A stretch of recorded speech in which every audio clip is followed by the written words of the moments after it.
Good afternoon. It's January 23rd, just after 1 o'clock. We are here for a council session. We will begin with presentations, beginning with a proclamation recognizing Human Trafficking Awareness Month by Councilmembers Glass and Lukey, with the executive branch. Dr. Stoddard. I believe Dr. Stoddard is here on behalf of the county executive, along with some colleagues from the executive branch who are in the audience and welcome to join as well. And I see Sheriff Wee is here. Please join colleagues at the front, and thank you very much for being with us. And I see the head of the Commission for Women is here. Good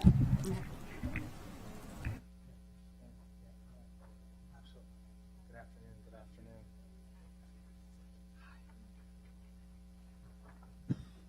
Where's Dr. Stoddard? Yeah, come on up.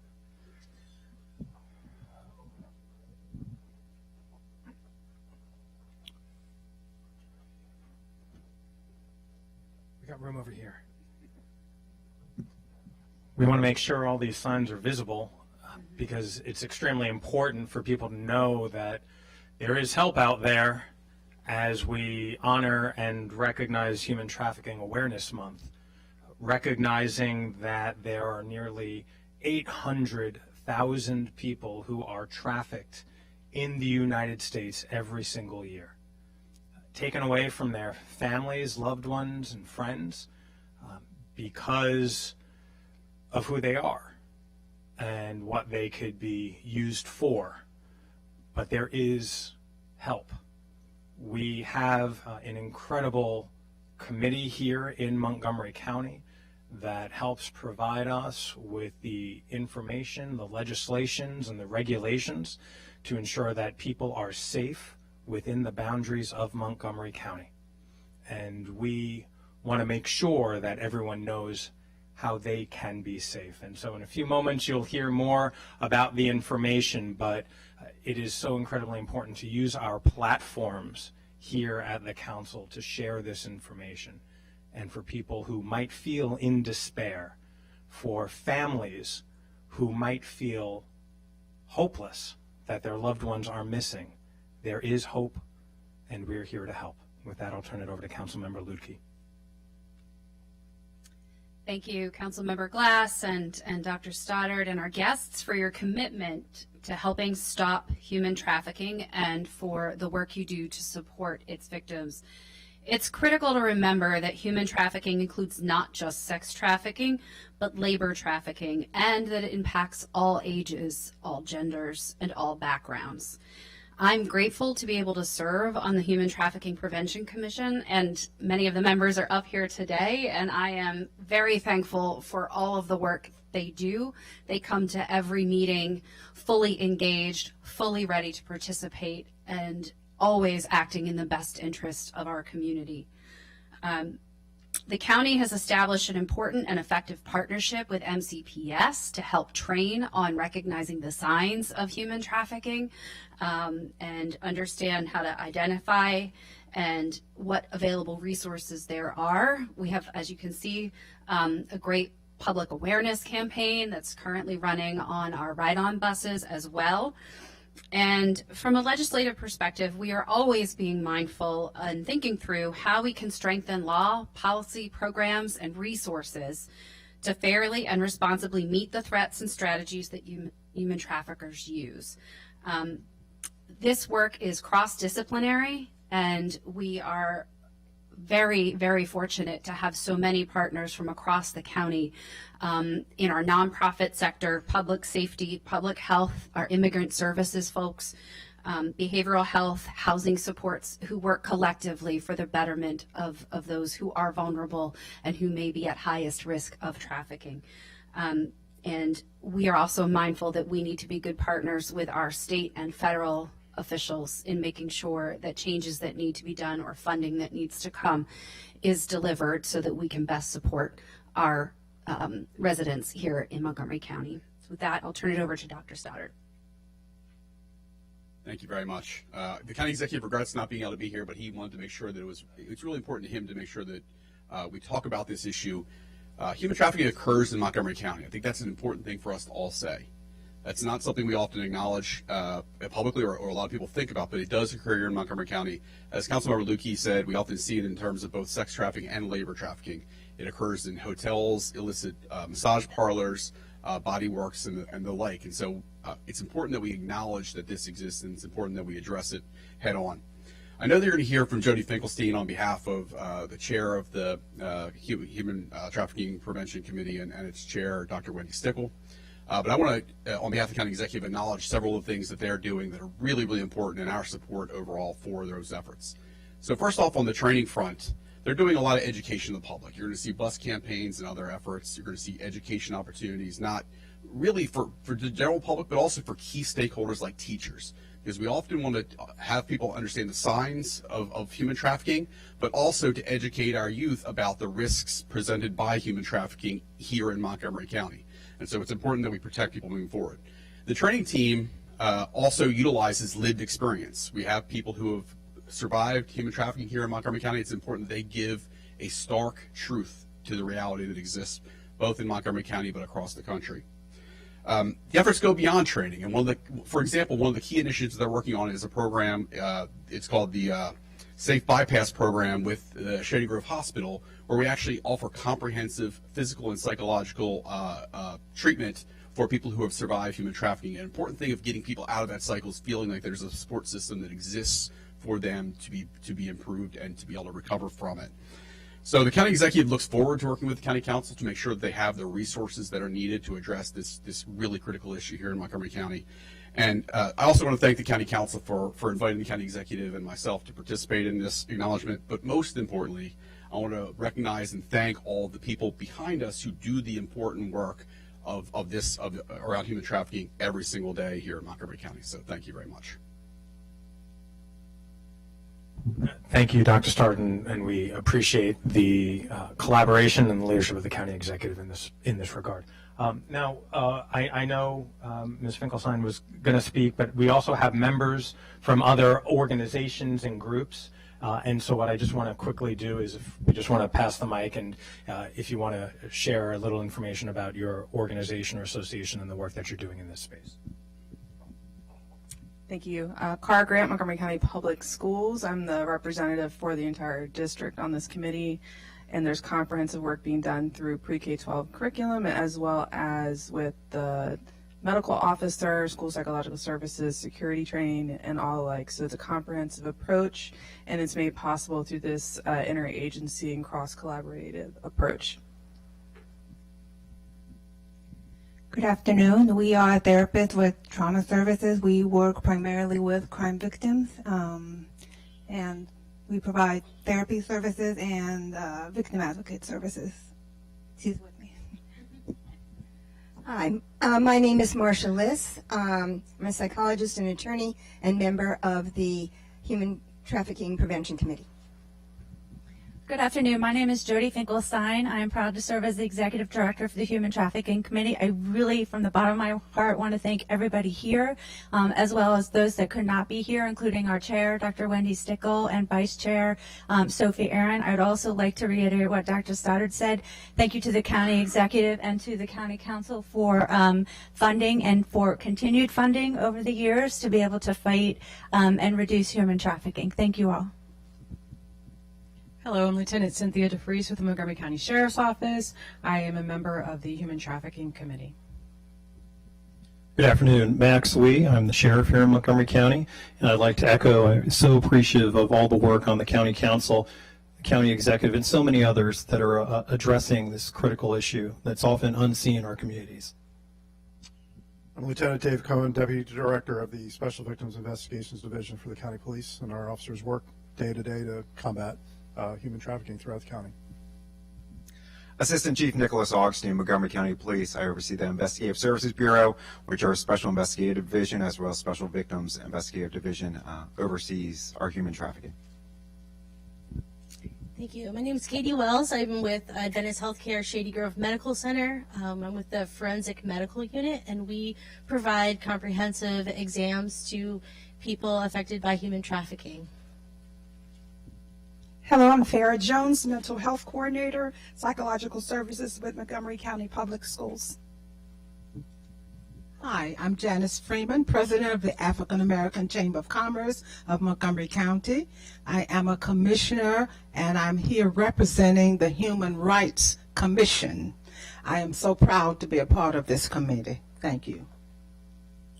Hello, my name is Fred Evans. I'm with a volunteer group that was started by Pam Canova, who's our president, Saving Angels. And our mission is to make sure that we try to get the word out among all these other groups about human trafficking, and on a personal note, worked with the school system for a few years. Thank you. Thank you, everybody, for your service on our various boards, committees, commissions, and nonprofits and government agencies. And as the posters state, if you are in need of help, call 240-777-4357, help. And if you have a tip where if you have a tip and you know someone who needs help, you can call 888-373-7888. Yes, and assist. So with that, we're going to read the proclamation. Montgomery County Council proclamation, whereas human trafficking is akin to contemporary slavery and presents an important issue both globally and here in Montgomery County. And whereas, according to the U.S. Department of State, an estimated 27.6 million people around the world are victims of human trafficking, in which violence, threats, deception, coercion, and other tactics are used to manipulate people of all ages into providing labor or services unwillingly, including forced participation in commercial sex work. And whereas human traffickers deliberately target those who are already marginalized, such as women and girls, racial and ethnic minorities, recent or vulnerable migrants, the elderly, and those living in poverty. And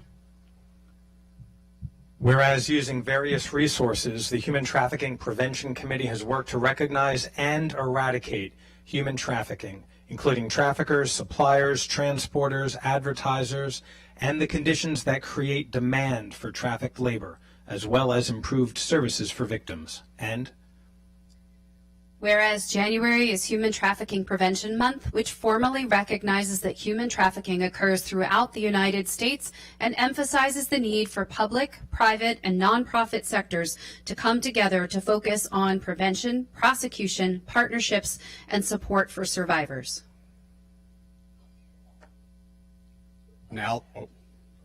Now, therefore, it be resolved that the County Executive Mark Elrich, County Council President Andrew Friedson, Council Members Dawn Lukey and Evan Glass, and a full Council of Montgomery County, Maryland, hereby recognize January as Human Trafficking Prevention Month.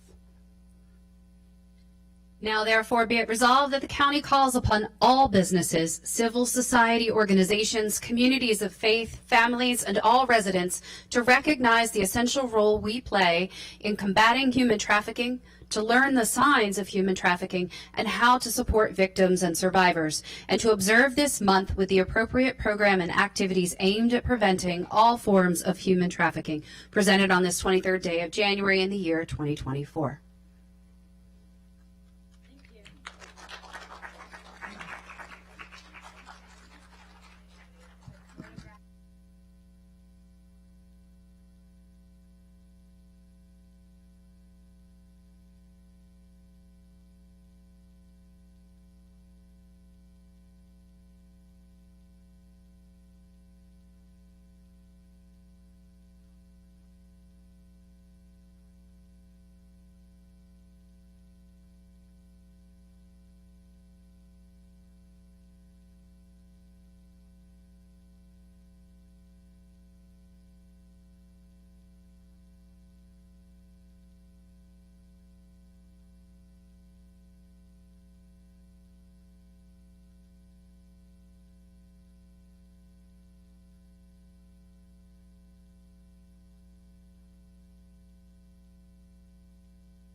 Okay, thank you so much to all of our guests for raising awareness and bringing a light to a challenging but very important topic. We're now going to move on to the second presentation for this afternoon. This was rescheduled. Appreciate everybody's ability to do that because of the inclement weather last week. Councilmember Jawando will be recognizing National Mentoring Month, and I believe we have on behalf of the county executive the Assistant Chief Administrative Officer, Dr. Stoddard, who is wearing many hats today as he tends to do, a mentor among many. We'll call up the guests who are here for this, and I believe among other dignitaries, we have Miss Bethesda in the house. Yes. So welcome to Miss Bethesda. You're coming up. Come on, Jenny. Miss Bethesda. It's Bethesda's 105th anniversary. It is? 50, yeah. 50th? 50th. Yeah. Come on down. If you're here for the mentoring proclamation, come on down. And I know who you are, so you have to come.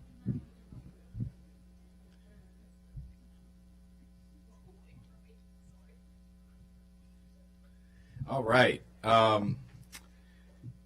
Well, thank you for as folks make their way down. Really appreciate the opportunity to do this again. We did this last year, and celebrating National Mentoring Month. And I want to thank Mentor DC, Dayon and Andrew and Jeff for your work to elevate mentorship in the community as well as everyone here. Yeah, come on in. Come on in. There's plenty of room. And I'm going to intentionally mention the organizations, some of which, many of who are here today. But if you want to see lives changed, you don't have to look very far. Organizations like Mentor Maryland, D.C., the 480 Club, and I know Joe's here, Identity, the Latin American Youth Center, Liberty's Promise, Community Bridges, the YMCA, WorkSource Montgomery, FutureLink, SGAT, Leaders, Asian American Lead, and Serenity Dream Center, just a few, in addition to MCPS and Montgomery College and University of Shady Grove, who are also an integral part of our mentoring ecosystem. We're fortunate to have representatives from all these groups here today. I'm sure I'm not the only one in the room who has personally benefited from mentors.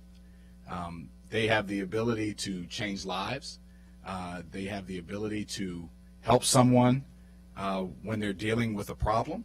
Mental health, substance use, educational attainment, attendance, go down the list. If you have a mentor, everything is better. And with what we're facing right now in our county and our country, we need more, not less. We need expanded capacity.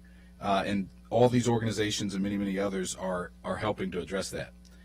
November last year, the council held a joint committee on the positive youth development and youth substance abuse, one of the many issues related to mentorship.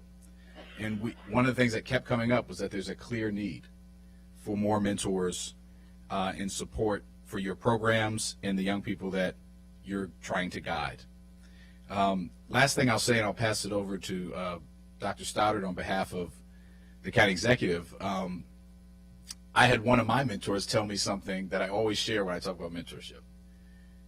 He said you should always have three people in your life, types of people. You should have someone that you're being mentored by. You should have someone who's holding accountable what you want to do in life, a peer mentor. And you should have people that you are mentoring.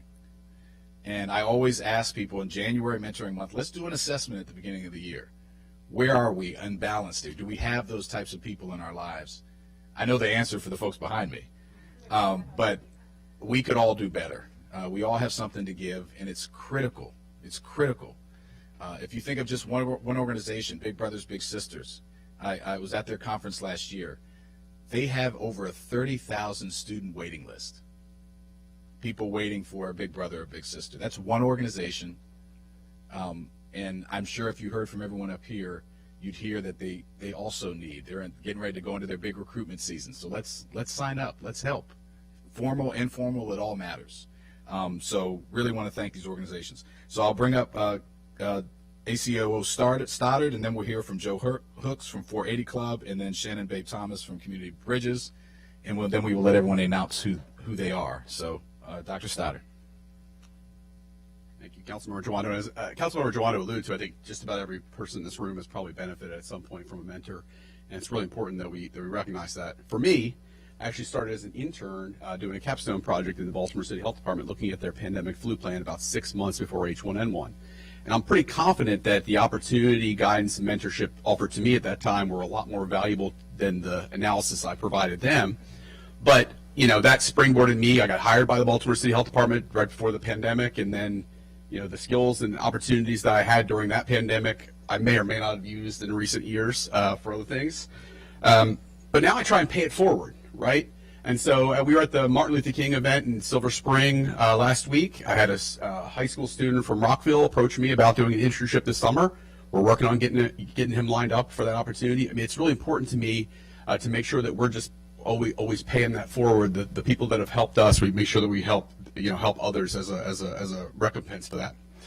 Across county government, the county executive has been a big fan of making sure that all of our executive branch agencies, including the county executive's office, participate in these opportunities like the Summer Rise program that we do every year. We take on usually about a dozen students and give them a broad experience across what county government agencies do and how we can make a difference in the lives of our residents. But what I've learned most from mentorship is I, as a mentor, feel like I gained just as much from the mentoring experience as I believe I gained when I was mentored by someone else.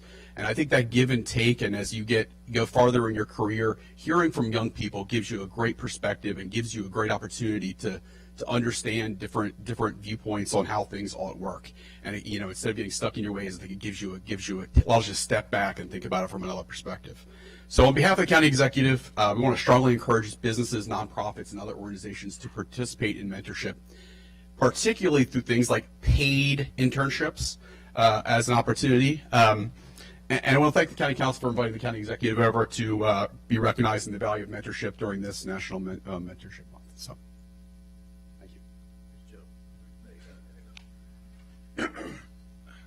Good afternoon, everybody. Again, Joseph Hooks, 480 Club, founder and director. I'm on my 10th year this year. So I just want to thank you all for the opportunity. Thank you, Councilmember Will. Thank you, Dayon from Mentor DC, for the opportunity. Really honored to be with some of my team members. Mentorship is something that, means a lot at the 480 Club. It was started with the amount of minutes I spent mentoring and training young men and some women 10 years ago. Many of them who are very good professionals or fathers and community members. And from there, we've been able to expand. Currently, we're serving at 4 high school wellness centers. We're at 2 after-school programs at 2 middle schools, thanks to MCPS out of school time. And we also have a student ambassador program through DHHS to really help student athletes give back to their grassroots community to build that brotherhood and safe space. One of the 40 themes is one day can do a lot and one mentor can do a lot.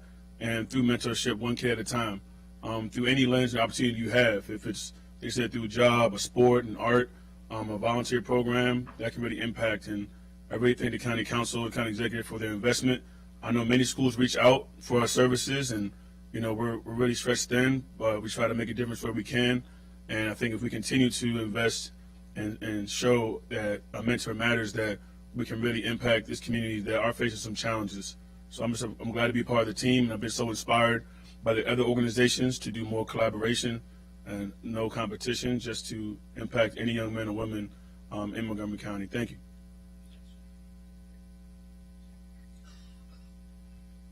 Good afternoon. I'm Shannon Babe Thomas, the Executive Director of Community Bridges. Thank you, Councilmember Joando, and thank you, Day. Oh yeah, I was like, I know, I was going to say, I'm like, wait. And thank you, Dayon from Mentor Maryland, DC, wonderful partner. So Community Bridges is a leadership empowerment organization for girls in grades 4 through 12. We have an after-school program, college access and success program. We support our families, but we also have a mentor program, and mentoring is very important. And similar to what Joseph just said, is we had our high school program manager about 10 years ago realizing she could not meet the needs of every high school girl. We needed more women to get involved, and that's where our mentor program started. We asked women to commit to at least a year-long relationship, and most women commit to not just more than a year, but a lifelong relationship. I can tell you our mentors are still very connected to their girls into college and beyond. Just looking at last year, we had over 1,250 hours of positive mentoring relationship between the mentor and the mentee. We asked all of our mentors and mentees to come up with 3 goals. One is scholastic, one is career ambition, and one is personal. So scholastic, we have mentors taking girls on college trips. We have a mentor this weekend taking one of our girls to her audition at Juilliard and at Pace University, and then in 2 weeks she'll be at our audition at Towson. So the mentor really becomes that integral part of their lives. With personal, we have a girl and her mentor going to see Annie tonight, so she's never seen a Broadway production, so she's going to National Theater. So it can be anything, but those are memories that are going to last for a lifetime. It's really going to make an impact in that girl's life and the trajectory of where she's going in her life. So we need more mentors. Bottom line, we need a lot more mentors. So if anyone's thinking, could I do it? Could I do it? Come volunteer even for one day and see and get connected with youth and see that you can do it. It's a really amazing opportunity. Thank you.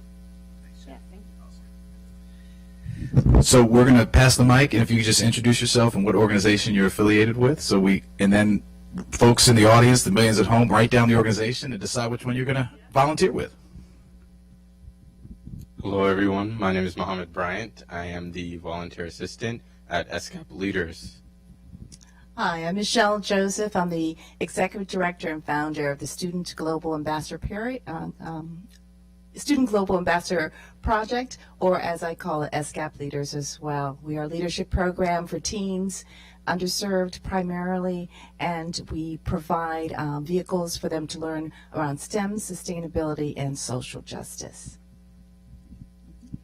Hello everyone, my name is Hakeem Maulana. I work with 480 Club over at Gaithersburg High School at the School-Based Health and Wellness Centers, and I'm a Youth Development Specialist. Hello everybody. My name is Brian McNeary. I'm a Youth Development Specialist with the 480 Club over at John F. Kennedy High School. Hello everyone, my name is Marina Ford. I work under the 480 Club at Waukesha High School's Base Wellness Center as a Youth Development Specialist. Hi everyone, my name is Jenny Nguyen, and I am the 2024 Miss Bethesda under the Miss Montgomery County Scholarship Organization. I'm dedicating my year of service to mentorship through my initiative, Mentorship, Sailing to Success, which equips youth and adults with resources and knowledge on the power of mentorship so that they can achieve success.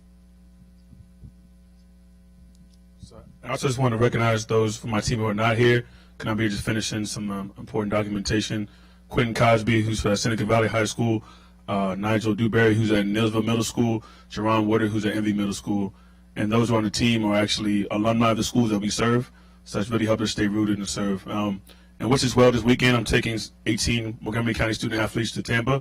We'll be visiting the University of South Florida on a recruitment trip and playing in a national tournament. Thank you. Good afternoon, everyone. My name is Otoniel Perez. I'm with the YMCA Youth and Family Services. I'm the program coordinator or program director now, as of just a month ago, of a one-on-one community-based mentoring program serving children and young people throughout Montgomery County, 5 years of age through 19. The YMCA Youth and Family Services provides an array of services, therapeutic services, after-school services, and school-based programs as well. We are very thankful for the County Council for the funding that they provide to the YMCA Youth and Family Services, and specifically on behalf of our program and all of our mentors. We definitely appreciate the funding because it allows us to expand services, to provide services, and to train more mentors that we desperately need as well. So we challenge all people throughout Montgomery County, but definitely I will personally challenge men to volunteer because there's a scarcity of males stepping up in mentoring young men. So thank you. Good afternoon, everyone. My name is Dayon McLaurin Johnson. I am the regional manager for Mentor Maryland, D.C. Unfortunately, I don't work directly with kids. But fortunately, my organization works with all of the organizations that do.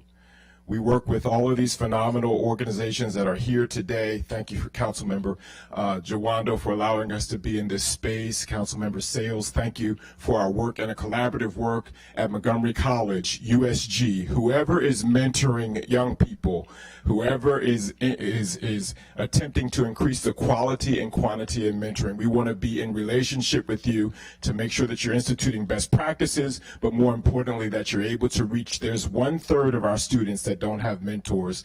And I believe Councilmember Jawando mentioned all of those students on Big Brothers and Big Sisters that need mentors. Our goal all across Montgomery County is to make sure that every student has a caring adult. Thank y'all so much. This is National Mentoring Month. This is the month that we kick it off, and it lasts all throughout the year. So thank you. Thank you so much. We'll read the proclamation. I was going to make you a council member.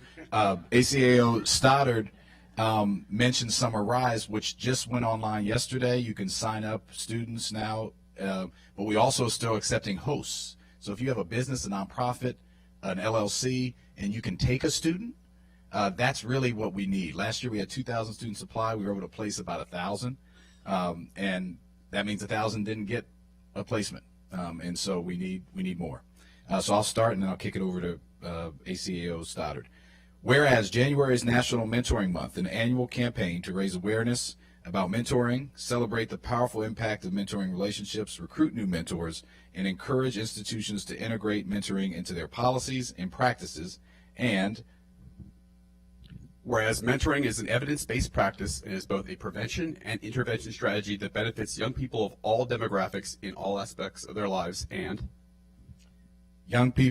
whereas young people with a mentor are more likely to enroll in college, participate in sports or extracurricular activities, hold a leadership position, and volunteer regularly. Mental well-being improves with mentorship by promoting the development of stronger coping mechanisms in interpersonal relationships and reducing parental stress and the risk of substance use. And whereas mentoring plays a pivotal role in career exploration and supports workplace skill development, mentors help young people set career goals and connect mentees to industry professionals to train for and find jobs. And whereas despite the benefits of mentoring, as Dayan mentioned, 1/3 of youth in the U.S. are growing up without a mentor. The mentoring gap, as it's called, demonstrates the need for collaboration among private, public, and nonprofit sectors to increase resources for relationship-centric supports for youth in communities, schools, workplaces, and whereas mentoring programs in Montgomery County strengthen our communities, these impactful relationships provide invaluable support networks and link our youth to economic and social opportunity. Now therefore be it resolved that the County Executive, Mark Elrich, Councilmember Will Jawando, and the entire County Council of Montgomery County, Maryland hereby proclaim January 2024 as National Mentoring Month and celebrate all the organizations and mentors who dedicate their time to bettering the lives of our young people, and we encourage all county residents to join us in recognizing mentors and further encourage those with an interest in mentoring to pursue that interest. Signed this day, the 23rd of January in the year 2024 by myself, the Council President, and the County Executive on behalf of all the council members. So thank you very much, and we'll take a picture. Thank you, guys.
Thank you, Councilmember Jawando. Thank you to all of our mentors. We know how important a positive role model is in the life and the success of everybody. We know all of us are here on this dais or in the positions that we're in thanks to the support and mentorship that we have received. And so we are just deeply grateful, and we hope today will inspire more people in our community to engage and to work closely with these incredible mentorship organizations that have come here today to celebrate what is National Mentoring Month. So thank you very much for that. We're now going to move on to general business.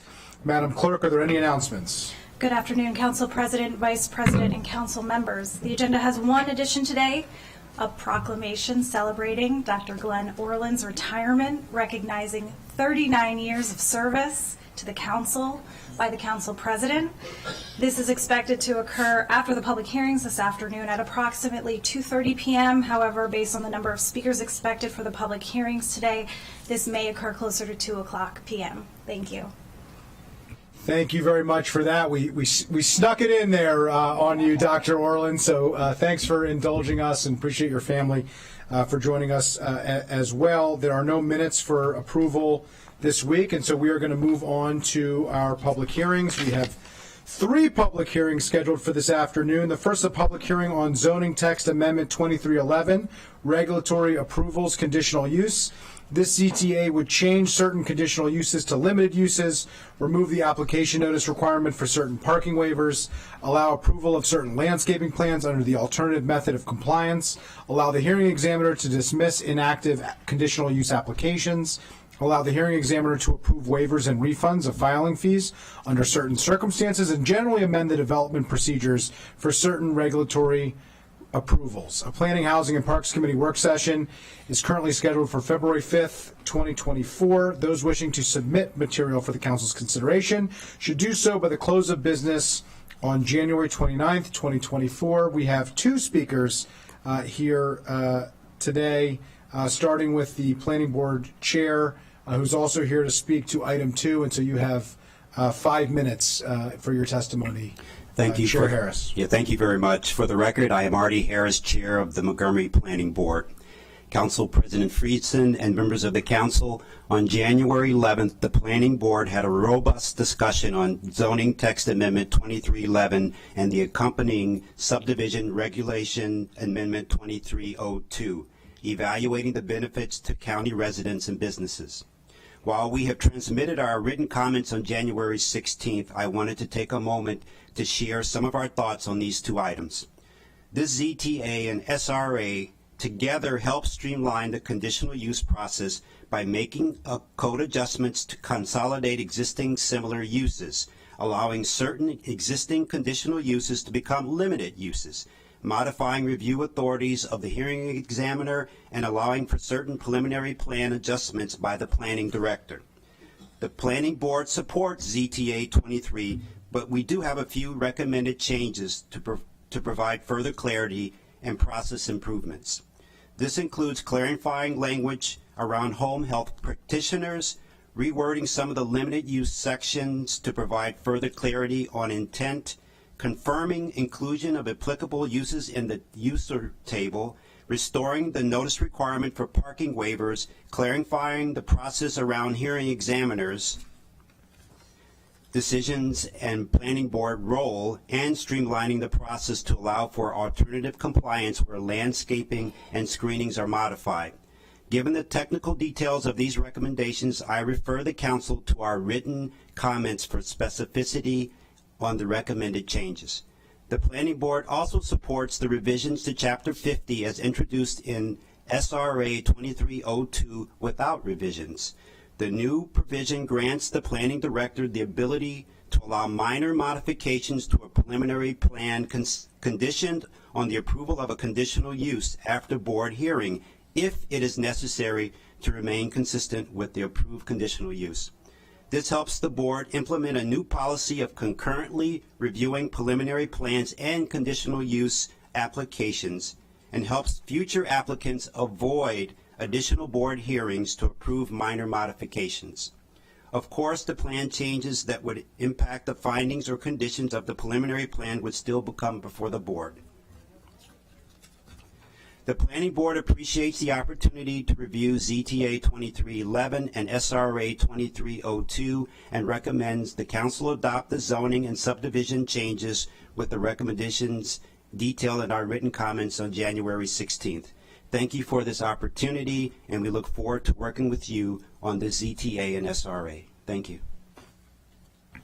Thank you for your testimony. We now have testimony from Danila Sheveko.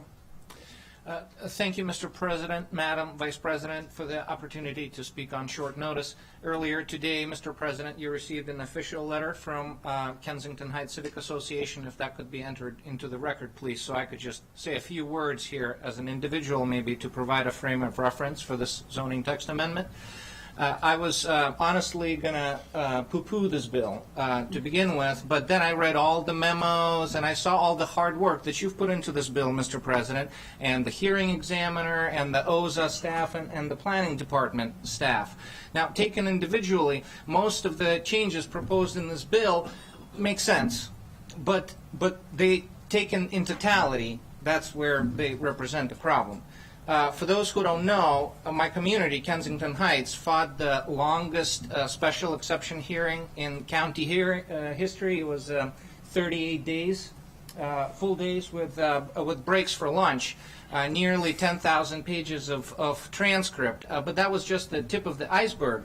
Beyond demanding a special exception for the gas station, Westfield's Costco Wing expansion project received a parking requirements waiver, a sediment control waiver, a grandfather loophole for stormwater management using environmental site design. There were 3 forest conservation plan waivers because the job creation clause was deleted from the $4 million grant the county gave them. There were multiple tax credits, impact fee waivers, shoddy demolition permit, no construction noise suppression plan, no temporary noise waiver, 6 days a week that would work, through the night on the construction. When we complained, DEP showed up on Sunday, the one day they don't work, took the measurements and said, see, there's no problem. There was no site plan required for this project. There was no traffic study required for this project.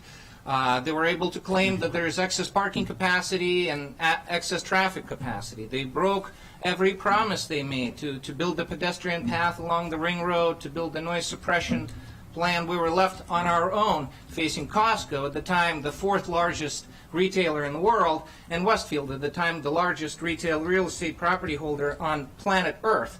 And that's where the conditional use application came in, the special exception as it used to be known. The reason it took 38 days is because the people kept exposing and debunking claim after corporate claim. They did not hold any water. But instead of denying the special exception application, Costco was permitted to amend and modify their filing time and time again.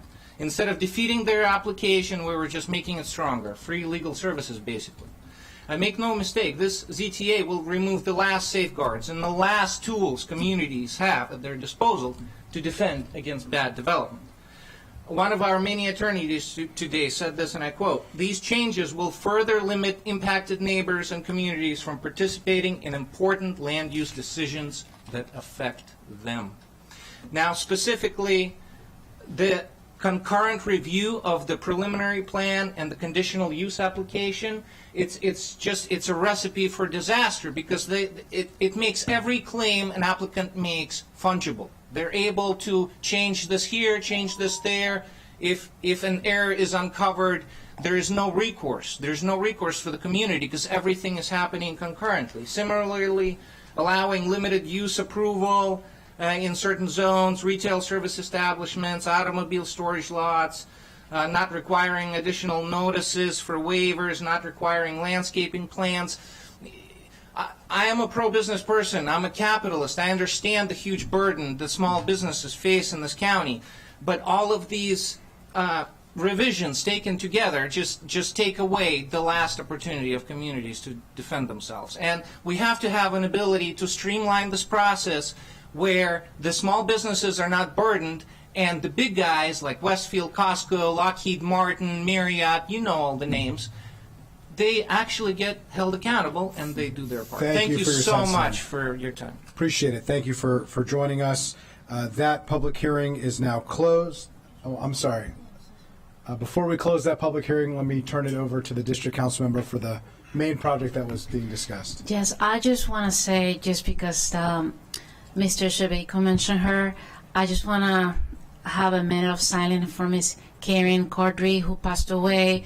When you think about Costco and this huge fight that took part, and I was on the planning board, Karen educated me about this issue, and we lost a huge community leader in our community, and she passed away only a few weeks ago.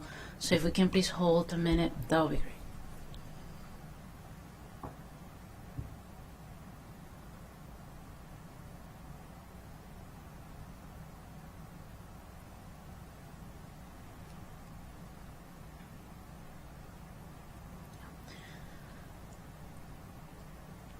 Thank you, Mr. President.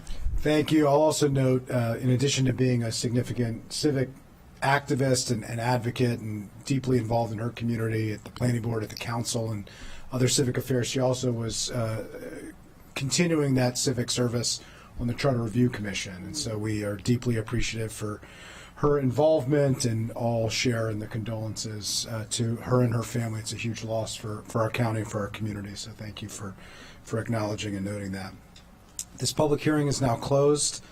We are going to move on to our next public hearing, a public hearing on the accompanying subdivision regulation amendment, SRA 2302, preliminary plan approval procedures. This SRA would allow the director to approve a minor change to a preliminary plan application when associated with the conditional use, and generally amend the subdivision amendment provisions. Planning, Housing, and Parks Committee work session is scheduled for February 5th, 2024. Those wishing to submit material for the council's consideration should do so by the close of business on January 29, 2024. The only speaker for this has already spoken on this, Chair Harris, and unless you have anything to add on this item, this is the accompanying item to the prior item, so this public hearing is now closed. We're now going to move on, with thanks to the chair, to public hearing on Bill 4523, property tax credit, individuals 65 and above, retired military service members, and disabled military service members. And I'll note, I don't only schedule my own public hearings, but today it just so happens to be the case. This bill would alter the eligibility criteria for the property tax credit available to individuals 65 and above, and to retired or disabled military service members and their spouses, alter the amounts of the property tax credit, and generally amend the property tax credit for individuals 65 and above for retired or disabled military service members and their spouses. A Government Operations and Fiscal Policy Committee work session is scheduled currently for February 22nd, 2024. Those wishing to submit material for the council's consideration should do so by the close of business on February 15th, 2024. To start, we have several people who are here in person. I'll call all of you up. Sarah Redinger, Dick Stoner, Lynn Nash, Henry Williams, and Glenn Wright. Please join us at the table.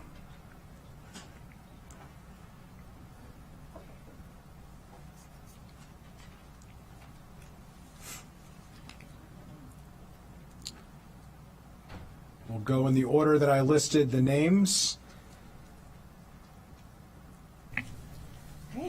Good afternoon, Council President Friedson and council members. My name is Sarah Redinger, and I'm the Vice President of Community Development with Habitat for Humanity Metro Maryland. As many of you know, Habitat is a nonprofit that develops, sells, and preserves affordable homeownership in partnership with limited income families. I'd like to thank lead sponsor Council President Friedson and co-sponsors Council Members Alvarez, Fanny Gonzalez, Ludke, Balcom, Sales, and Katz for introducing this important legislation. Habitat enthusiastically supports 4523 as it expands access to property tax credits for older adults and retired and disabled military veterans. Lack of access to affordable housing is a pervasive issue in our community and nationwide, and to solve this crisis, we need to develop new housing and ensure that existing homes remain affordable. As many of you know, for the past 14 years, Habitat has worked with hundreds of families across Montgomery County who own their homes and who have limited incomes, and we help them ensure that they can afford health, safety, accessibility, and energy efficiency improvements in their homes. And we've done a lot of that in partnership with the county. And while these services are a necessary step in ensuring long-term affordability, many homeowners, especially older adults and disabled residents on fixed income, may still be at risk of losing their homes due to increasing property taxes. Research by AARP and others has shown that most older adults prefer to age in place and in community, but unaffordable property taxes may force homeowners into selling their homes. For some homeowners, property tax delinquencies lead to tax sales and the loss of their homes. This leads to displacement, disruption of stability, and destruction of wealth. We believe that we must ensure that it's affordable for residents to remain in their homes. And while we understand the importance of property taxes as a critical source of income for many of the services we love in our county, we believe that this bill really balances the ability to do that, but also ensure that we don't jeopardize homeownership for vulnerable residents and the stability and generational wealth that comes along with that. So thank you for your time and for the council's steadfast commitment to ensuring that all residents are affordably and safely housed. Thank you very much. Appreciate your testimony. Mr. Stoner. Sure. Do you all have access to... If you could just hit your button, it'll turn red next to it. How about that? Better? Perfect. You got it. Do you have access? I submitted online, and I don't know if that automatically goes to your screen or not. So not having a voice that can be like the people at the end of the automobile commercials that have to read all the disclosures. I'm not going to try to read every word. It's a page and a half, not long, but hopefully I make points for my demographic that I'm not sure is always all that represented in Montgomery County. I'm 67 years old, still work part-time, but I live in a house that we bought in the 1980s when the property tax bill on my original 12.75% mortgage was all of $150 a month. It's now almost $800 a month, obviously paid in September and December. I work part-time and I'm an independent salesperson, so I still earn money, but I probably earn less than the median in the county. But I'm in a very well-established neighborhood. Our home has been the center of family activities for almost 40 years now, and I'm very fortunate to be in part of a community that is well-established, that we meet the younger people moving in, and it's very fulfilling to see how many people from different walks of life come into this neighborhood that was kind of all one color, one demographic when I was younger. But the main point now is a lot of people say, oh, well, your houses are worth so much. But that doesn't help if you're going to stay. And in fact, it bears nothing except that your cost of staying there is much, much higher.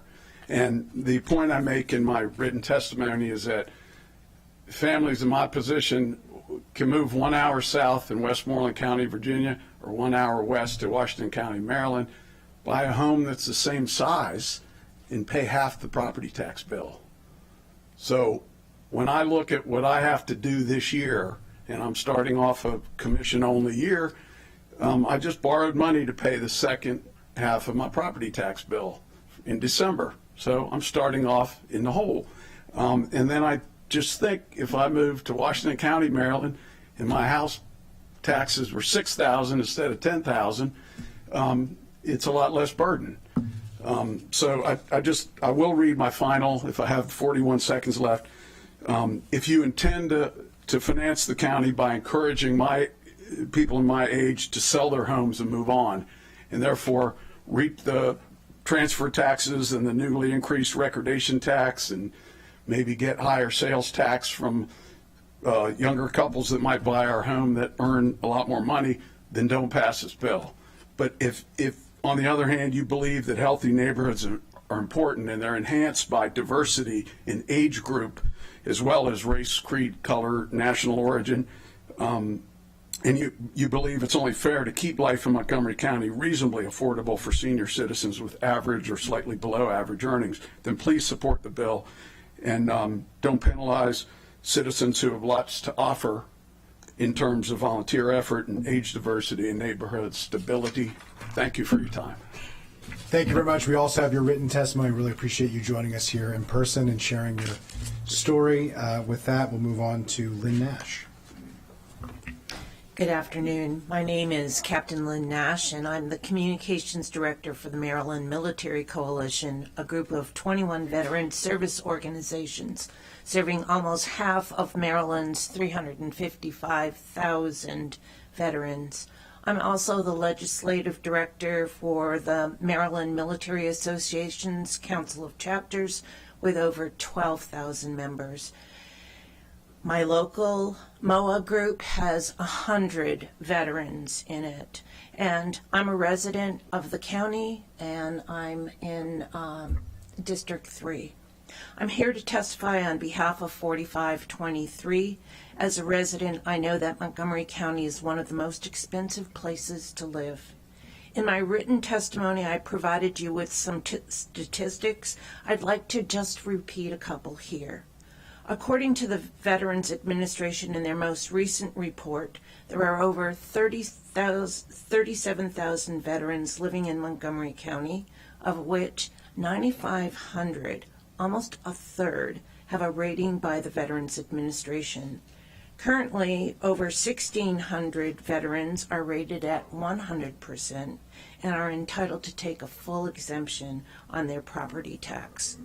The report also identifies 1,418 veterans with a disability between 50 and 60%, and another 21 veterans with a 70 to 90 rating. So severely disabled veterans living in the county in this group are about 4,000. Bill 4523 currently does not have a percentage of disability threshold. As written, all 9,500 plus veterans would be entitled to take the exemption if they met both the assessed value and qualifying amount. However, the bill ignores legislation that was passed in 2020 by our own, sponsored by our own Ann Kaiser, which was promulgated into the Property Tax Code 925.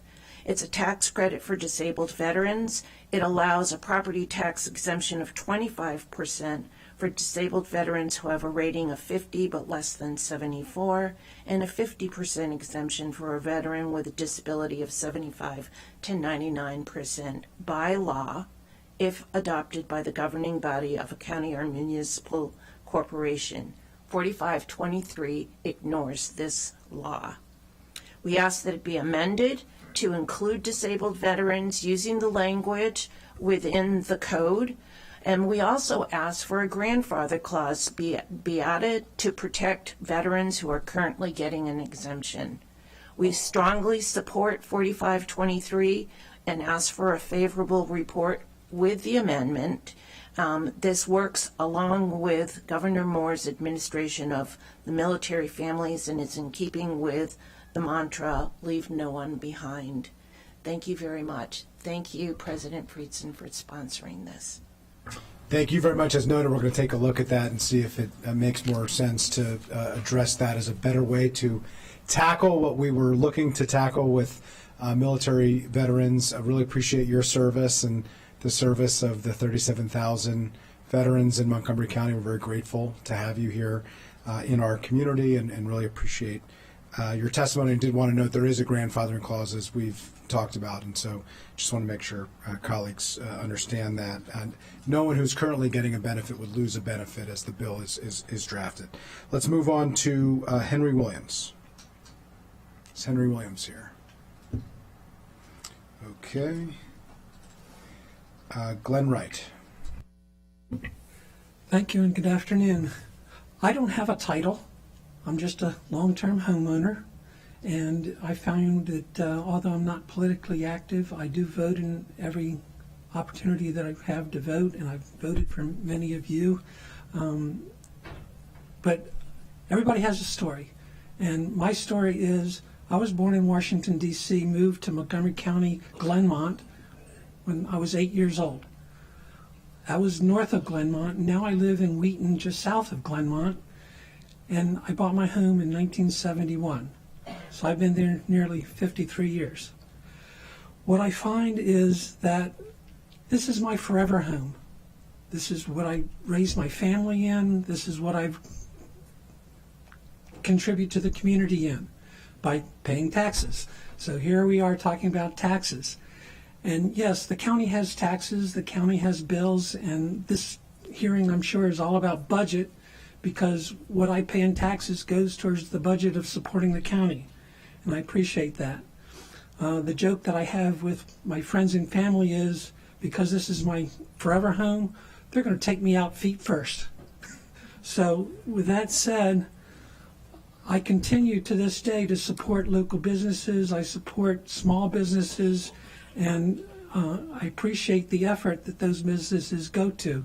So besides paying taxes, I'm also contributing to the community in other ways. And I'm hoping that that comes across. As I said, this bill is all about the budget, and I'm sure that's why you all are here listening to people such as us, and I appreciate that opportunity. But like many, I also have a budget, and I'm trying to live on a fixed income within that budget. And I don't remember how I came across it, but 5 years ago I came across your plan of the tax credit. I applied for it, signed up for it, and was thankfully accepted. So I have been in your credit program for 5 years. And it scared me when I first heard that it was about to be dissolved or done away with after 5 years. Then you all got together and maybe talked to other citizens and property owners and came across a 7-year plan. Now you're looking at a 10-year plan. And although I appreciate that, I'm still alive. I'm still here. I'm still paying property taxes. And I'd like to see, I can tell you a few other things, but bottom line here, I can see that that's necessary, but it's also a burden on someone on a fixed income. It's a hardship to know that that's going to go up every year because property values go up every year.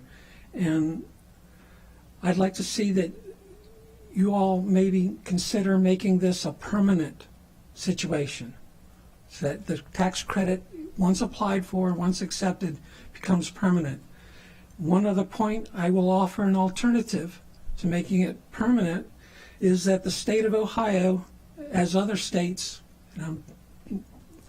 they put a freeze on the property assessment at the time the person applied for their property tax credit.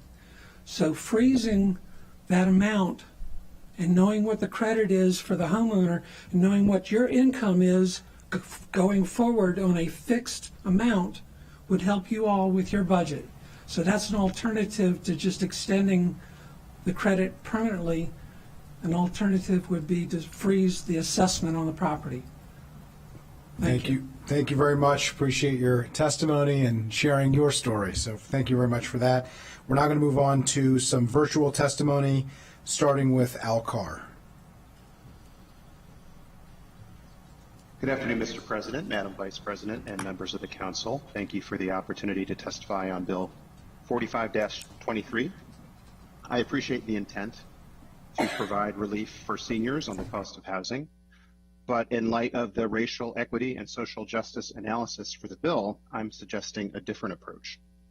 Montgomery County should instead increase the local supplement to the state homeowners property tax credit and renters tax credit. I was in the General Assembly in 2016 when we passed the enabling legislation for the property tax credit for 65 and above. It was a favor to a freshman legislator from Baltimore County. This gentleman was in the minority party, and in 4 years, it's the only bill he passed. So it kind of came across as a horse trade. To my surprise, the bill was quickly implemented in Montgomery County and Howard counties, and last year in Prince George's County. So we're a bit of an outlier. Perhaps the reason why most Maryland counties have not embraced it is because it benefits many people who don't need help, and it excludes many seniors who do need help. By requiring that seniors must have resided in their home for a set number of years, we exclude seniors who've lived in their home for a lesser number of years, regardless of need. By cutting off assistance at a threshold assessed value, we exclude seniors whose property is reassessed to fall above the threshold, regardless of need.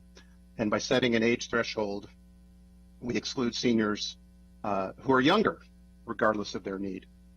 And we also are excluding senior renters, some of whom lost ownership of their homes due to medical debt, loss of a job, or another hardship. The alternative, increasing the county's supplement to these two state tax credits, is a more equitable approach. The homeowner's tax credit benefits every qualified senior who applies, regardless of age, how many years they've owned their home, and regardless of the assessed value. Montgomery County has supplemented this credit for many years, but we could increase the supplement, expand eligibility, and improve promotion. The state gives local governments great flexibility in setting qualifications. Examples in the city of Rockville, where they've set a $90,000 income limit. And the renter's tax credit, benefiting seniors or low and moderate income tenants. Starting in 2015, the county has supplemented the renter's tax credit at the 50% level. That could be increased, and the credit could be better marketed. Besides greater equity for needy seniors, another benefit of the approach I'm suggesting is that the state tax credits are fully administered by SSTAT with no burden on county staff. Thank you. Thank you for your testimony. Our next speaker is Kalakuzaman Chowdhury. Good afternoon. You hear me? Mm-hmm. Okay. Yes, my name is Kalakuzaman Chaudhary, and I'm 69 years old, and still I'm working. And I live in Montgomery County long time, and I served for the government last 33 years. I'm a software engineer, and I work for NIH, National Institute of Health. I work for FAA, Federal Aviation Administration. There's also I work Department of Education. Now I retired, and still I'm working. My wife also retired time, still she is working, but since long time we have problems, health issue, and me, I just get released from Shedigo Hospital. My wife also is in hospital, and she is in bed now. She also released from the hospital. At this point, my tax credit, when I hear about this, I just applying, and thank you for opportunity to give me opportunity to speak. However, it's my request, tax bill, property tax bill, I never late pay. I pay on time all the time. And if we get any type of help for this property tax bill, I'll appreciate that. Thank you very much. Thank you for listening to me. Thank you very much for your testimony. Our next speaker is Randall Posen.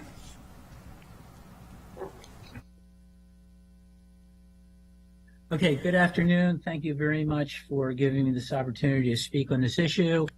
And I don't know if I'm on point or not for this particular issue. I am a senior. I'm 77 years old. I've lived in Montgomery County for 71 years, and I've been working in Montgomery County Public Schools now for 25 years.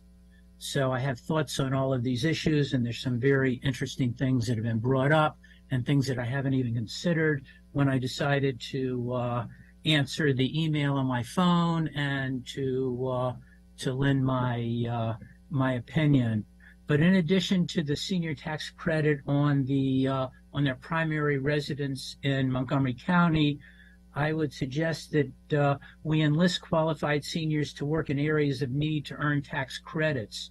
A kind of a New Deal WPA Work Progress Administration under Franklin Roosevelt for seniors to work in areas of their expertise and earn tax credits on their homes. In Montgomery County, we have an army of professional seniors.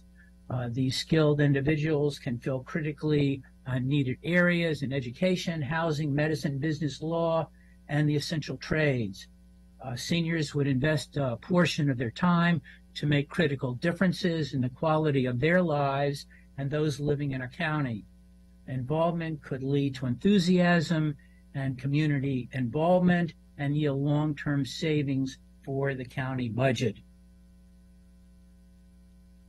Thank you very much for your testimony.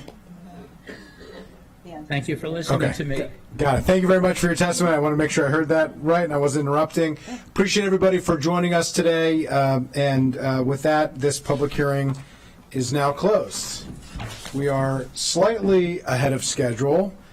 We are going to move on for a special recognition today. Before we call him up, I wanted to turn to colleagues to say a few words before I call him up to read him the proclamation and we take a picture. But with that, I'm going to start with the Vice President and then go to the Transportation and Environment Chair, and then we're going to go around. If colleagues wish to speak, we'll just go one by one in the order on the dais. But with that, let me turn it over to Vice President Stewart to embarrass Dr. Orland. Thank you very much. So I want to share my sincere thanks to Dr. Glenn Orland for his years of dedicated public service to the state of Maryland and here in Montgomery County.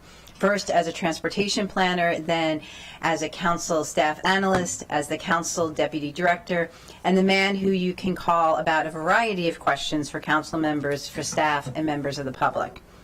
It is always a good idea to hear what Dr. Orland has to say. He has a wealth of institutional knowledge.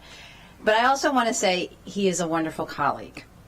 And one example is we celebrate a lot of birthdays here on the council and in the council building.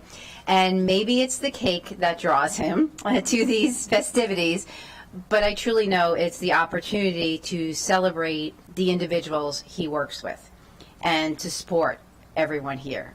And that is what Dr. Orland does. Whether you're a new staffer or a seasoned one or a confused council member, Dr. Orland is there to help you. As one of the newer members of this body, my time working with Dr. Orland has been short but extremely impactful. We worked together on the amendments on the recordation tax and through many issues that have come before the Transportation and Environment Committee. It has been a pleasure to work with you, Glenn, and I know you'll be missed. Thank you. Thank you. And now Chair Glass. Thank you, Mr. President.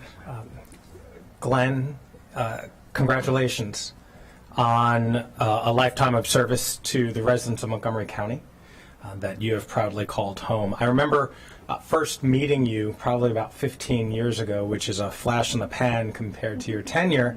But I was in the Leadership Montgomery program, and on one of the first days we took a tour of Montgomery County, and you were on the bus helping lead that tour. And all I knew of you before that was that people called you the 10th council member. What I learned after that bus tour was that you had an encyclopedic memory of Montgomery County and also of Major League Baseball. And, you know, while your knowledge of Montgomery County has certainly come in handy, baseball has also come in handy when we at the T&E committee have been thrown curveballs, particularly, yes, please, with the CIP. And with other issues that we needed to understand the history of projects and figure out a path forward. And it is your observation coupled with your creative, strategic thinking and ideas, also added a little wry sense of humor, which has made it a joy to work with you. And has made you and your tenure here so incredibly important, not only to the council and to the staff, but to all of the residents of Montgomery County. And while we might not be working together on TNE, I know that we will continue hearing from you as you become the next Civic Association president of East Bethesda, perhaps, in your spare time. But Dr. Orland, thank you very much. It's been a pleasure. Thank you. Now we're going to turn it over to colleagues, starting with Councilmember Jawanda, and we'll just go around the dais. I'm sure Glenn is worried about what's going to happen up here, but don't worry, we're all very grateful. Yeah, I remember one of my first meetings with Glenn was in my office. I had my little table, and we were going over something, and I remember he was kind of leaning back and telling me the history of it. And he said, well, I wouldn't vote for that, you know. And I can't remember what we were talking about. And to the point that's been made, probably be made again, Glenn, now we have 11 council members, but Glenn was, and in many respects, the 10th council member, and he would let you know what he thought. And that was a good thing. We didn't have to agree with it, and he knew that. And he would say that too. He said, you can do what you want, but this is what I think. And that type of candor, knowledge base, accessibility is needed when you're making difficult decisions for 1 million plus people and billions of dollars, which he moved around effortlessly within the CIP, and could find you money under the proverbial sofa if you needed it.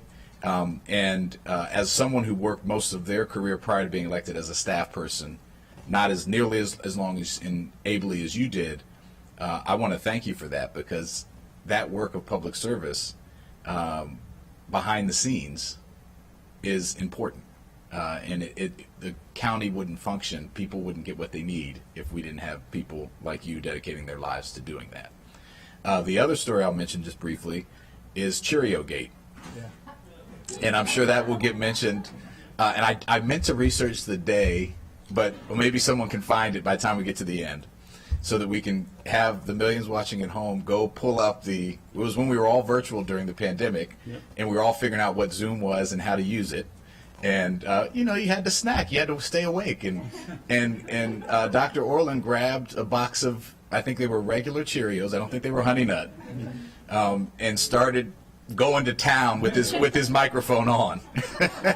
and I think when he got to the end, there was a emptying of the box that went down. And so that will be one of, I think, of our lasting memories. And just congratulations on just years of service, and to your lovely wife and family, thank you for letting us borrow him and use his expertise for all this time. Well, Glenn, I guess I'm up to bat, huh? Is that, if we've been throwing curveballs? Glenn, we've been told to limit our remarks to 1 or 2 minutes to tell you how much we think of you. And as you know, that'll be plenty of time for me. In my previous life, and I say this without trying to make a joke, I knew of you as truly a subject matter on transportation issues. I mean, whenever someone would talk about a transportation issue in Montgomery County, they'd say, well, we worked on this, we worked on that, but what does Glenn Orland say? And on my time that I've seen that here, I sincerely appreciate your guidance and your assistance.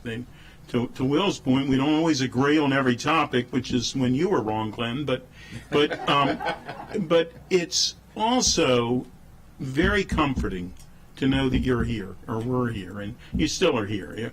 We both, as has been mentioned, both could be on the cake eating committee, because if anybody takes out a cake, you don't have to look around. Glenn is there holding it for you. But in all fairness, I know that you have made the graduates of Wheaton High School truly proud. Yay. Thank you very much, Dr. Orland, for being here and being our friend. Thank you.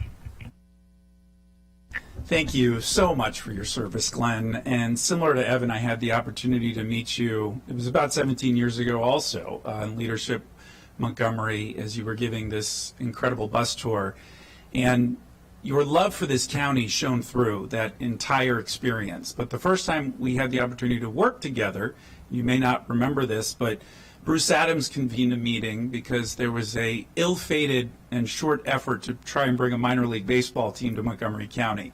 And I was serving as the director of the recreation department then.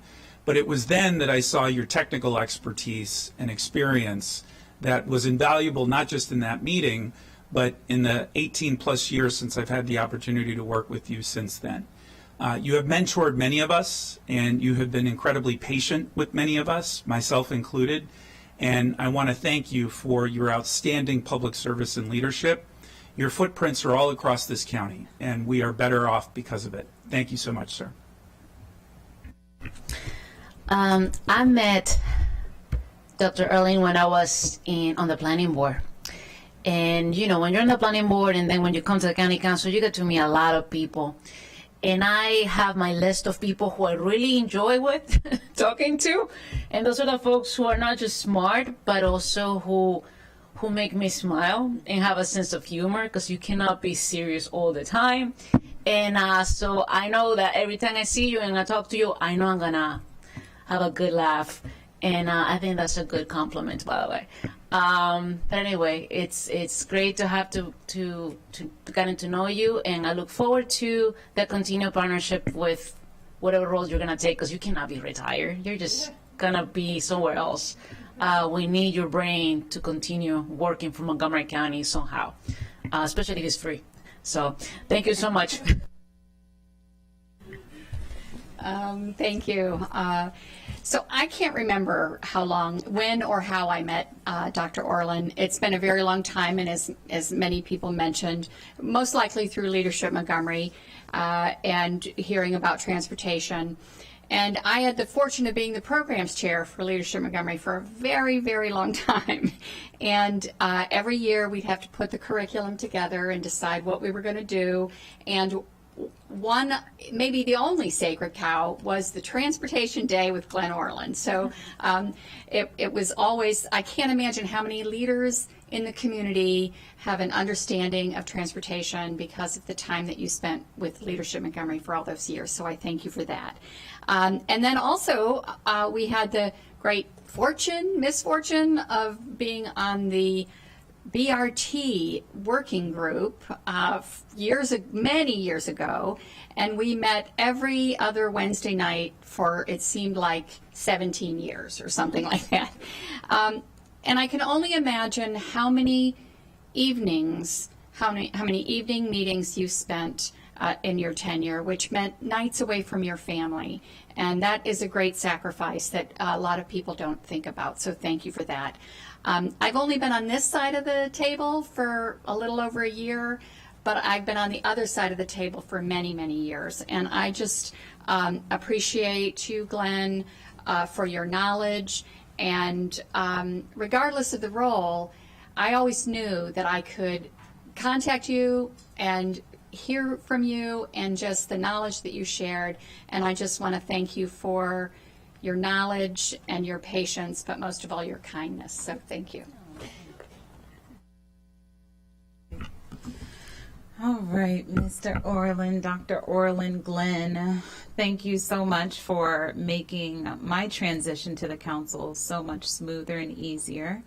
It's safe to say that in your retirement, a formidable institution, literally a magnificent library is walking within you. And so to say that you'll be missed is an understatement. My earliest memories of you as a new council member is just, as everyone has mentioned, just how remarkable your knowledge and experiences across this county over the years, especially when it came to tackling my first capital budget, the transportation issues, the inner workings of this institution of ours, and more importantly, your willingness to share that with us is that immense knowledge is just so appreciated. Your love for the county council and this county has always shown through. The measured comments. My office team quickly knew to consult with you on important matters because we knew when it was time to tackle these issues, you'd be willing to help everyone out, no matter the ask. The long nights, the long days, the late emails. 4 decades is a long time to serve in an institution. And so you have done so with great distinction and care. But you do deserve a break. Your shoes are going to be very difficult to fill. And I understand that you will not be taking your knowledge base to London so quickly. You'll be an advisor to O'Connell and Lawrence, so we will be keeping close tabs on you. But we know that there's a special place for you in London. Hopefully we'll be knocking on your door soon to compare and contrast on all the things you'll miss about our transportation system here. And wish you all the best in your next chapter. Thank you.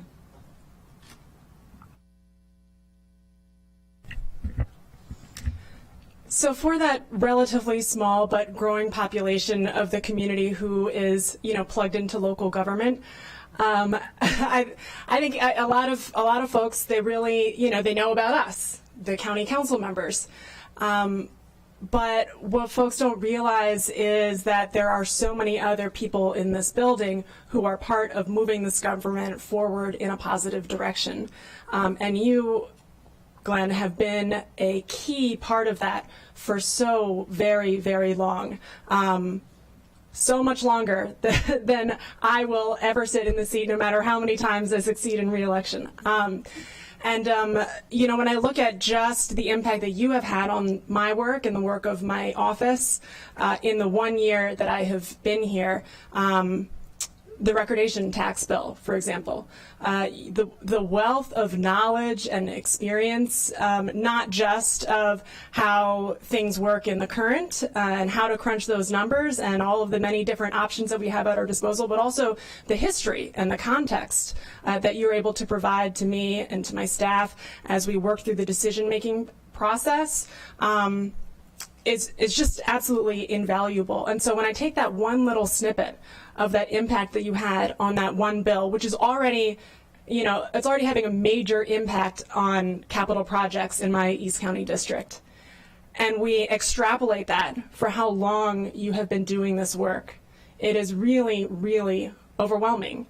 And so I am personally so grateful to you. This council clearly is so grateful to you, but there are millions of current and future Montgomery County residents who, if they had any inkling, would absolutely be so grateful to you. So thank you so much for all of your work and your dedication and your thoughtfulness and your quiet diligence on behalf of this community. Thank you. As the last of the newbies to talk, I was thinking back about how 20 plus years ago I went to clerk for a brand new judge on what was the Maryland Supreme Court, or now is the Maryland Supreme Court. And when I got in the building, I was told that the judge next door to my office, because I was separate from my judge, he knew all the things, right? He had no computer.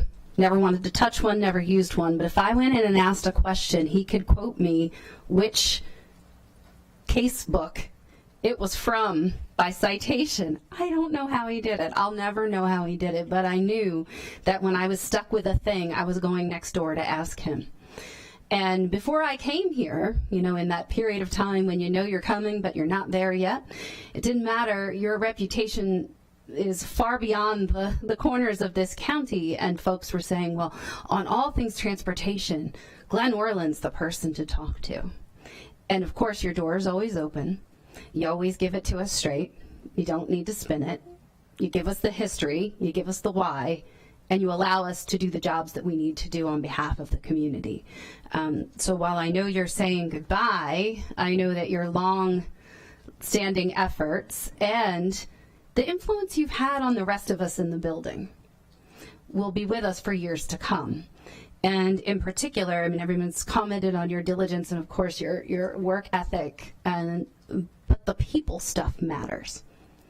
And in addition to cake, you very much enjoyed getting to know us all as people, our families, our backgrounds, our likes, our dislikes, and that matters.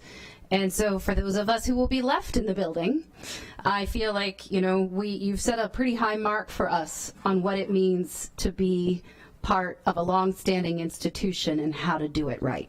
So thank you for that, and thank you for your service.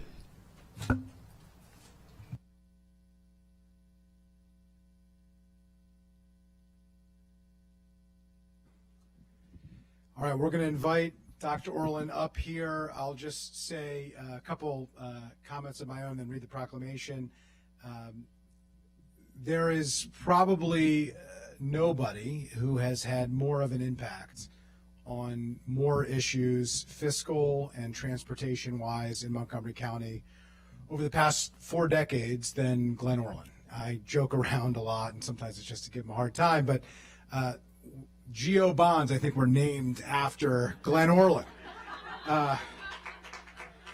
Sometimes I call him Glenn Oracle, and I'm not sure that we revere him so much that we think he can tell what's going to happen, or he thinks that, or a combination of the two. And I think a lot with colleagues, as some colleagues have shared. It's always great to be in a meeting with Dr. Orland when Dr. Orland will tell you what he would and wouldn't support with his vote on the county council, And then eventually he'll say, but it's your vote, it's your decision, you're the council member. But his encyclopedic knowledge of transportation history in the county, his ability to navigate some of the thorniest issues related to capital budget challenges, fiscal challenges, tax issues, has been absolutely essential and invaluable. And there have been some fun times too, not just the cake, which you've heard about quite a bit, a regular fixture in every celebration that we have here, which I think is a testament to Glenn's connection to everybody who works here in this building. But also, and you heard Councilmember Joando note this earlier, he called it Cheerio Gate. I used to call it Serial Killer. With a C, but that will always be one of the indelible moments of virtual meetings during the depths of the recession. That incredible moment that was captured in perpetuity, only equal to Bob Drummer's Rage Against the Machine, where he couldn't quite get his computer to work in the extent that he wanted. But we're so grateful to Lena, who's here, for sharing him with us, for sharing him with the public over so many years, and to you, Glenn, to have been able to do many other things with your life and your career and your time, but have chosen to dedicate it to the county and the community where you grew up and were raised. We're very grateful and we're deeply, deeply appreciative. So with that, I have a proclamation. Dr. Glenn Orlin has served the Montgomery County Council with distinction for more than 33 years, and Montgomery County and its residents for 39 years, starting in 1985 as chief of the Department of Transportation's planning section and moving to the council in 1990 as a legislative analyst and becoming its deputy director in 1995. And whereas his dedication to public service, institutional knowledge, and expertise on transportation and fiscal issues, combined with his negotiation, mediation, and problem-solving skills, has helped us shape the infrastructure and community projects throughout Montgomery County and Maryland. And whereas, during budget season, Glenn's home away from home has always been the Stella B. Werner Council Office Building, where he honed his remarkable ability to find capital and operating budget savings and made seminal recommendations that helped the council fund essential programs and capital projects and maintain the county's coveted AAA bond rating as the longest-standing AAA bond rating in the country. Whereas always generous with his time, Glenn has been a mentor for new council staffers, provided critical advice and policy recommendations to council members, and shared his encyclopedic knowledge with community organizations and residents on behalf of the council. And whereas Glenn is a baseball aficionado whose passion for the game even surpasses rooting for his beloved Washington Nationals, he's deeply committed to the Bethesda Big Train, has attended a baseball game in every professional ballpark in North America. Think about that. And has a baseball cap collection that includes every major league team in the U.S. and minor league affiliate in the U.S. and Canada. I wouldn't be able to judge whether that's true or not, but I'll take his word for it. And whereas Glenn has brought skillful analyses, comprehensive recommendations, and his wit and wisdom to every issue that he has evaluated, he has provided invaluable and unquantifiable public service for the betterment of Montgomery County and its residents. Now, therefore, be it resolved that the County Council of Montgomery County, Maryland, hereby honors and deeply appreciates Dr. Glenn Orlin as he retires and retools for Montgomery County government, wishes him success in his future work, and thanks him for 39 years of service to the council, the county, and to our broader community, presented on this 23rd day of January in the year 2024 by myself as council president and the entire Montgomery County Council. Congratulations, and thank you so much. We're gonna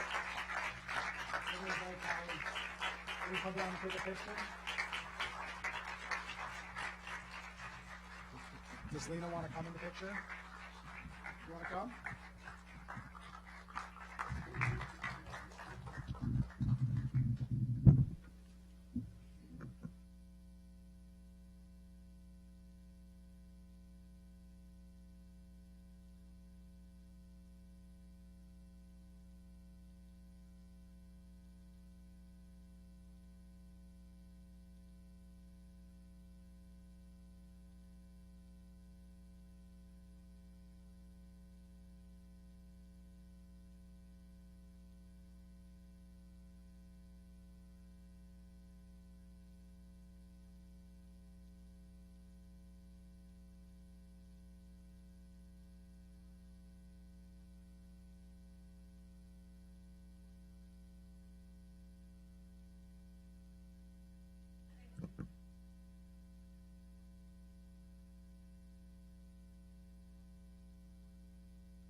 Congratulations again to Dr. Orland. Thank you to colleagues for your recognitions. Thank you to Lena for being here with us today and for sharing him with us and with the county and community for the past 39 years. We wish both of you well as you move forward in your future endeavors. And each time we see you next, we expect you to be wearing a different baseball cap.